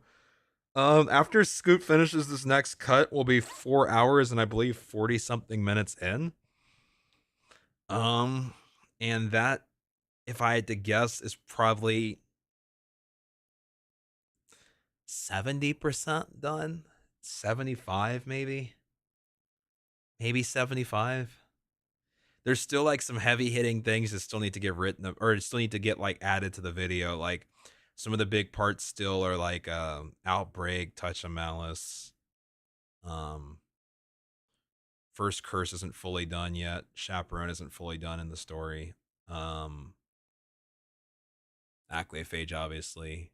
Crux. I think those are the last like 6 big like things that need to get added in.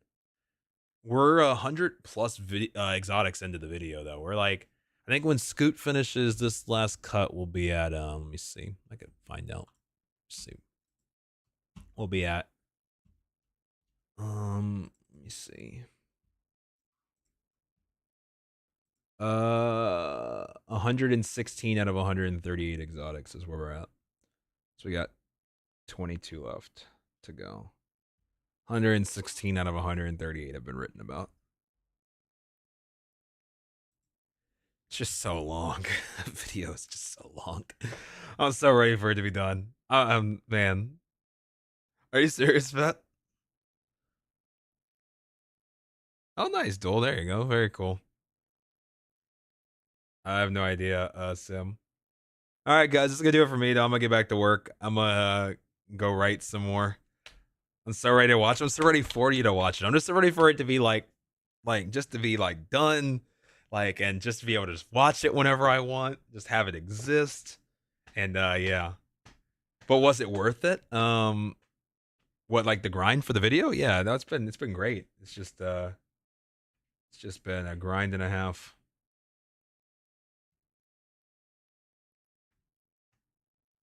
True, Vet.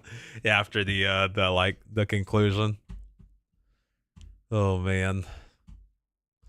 All right, guys. Well, that's gonna do it for me for now. I'm gonna go get back to work. I got a couple things that I'm ready to show you guys that I can't quite yet, but yeah. All right, guys, I'm out of here. Yeah, we got big things coming. We got expansion in 2 weeks, so launch stream 2 Tuesdays from now. There is a challenge I want to do this coming Tuesday. So expect a long stream starting Monday. For something that I would love to yeah, like just something I've been wanting to do, and I think it's gonna be the time to do it. Yeah, we'll just keep grinding. I'll see you guys soon, though. Thanks, guys, for hanging out. Thanks, guys, for making today fun and hanging out and chatting with your boy. So tell us now. I can't yet. Soon, very, very soon. But all right, y'all. I'm out.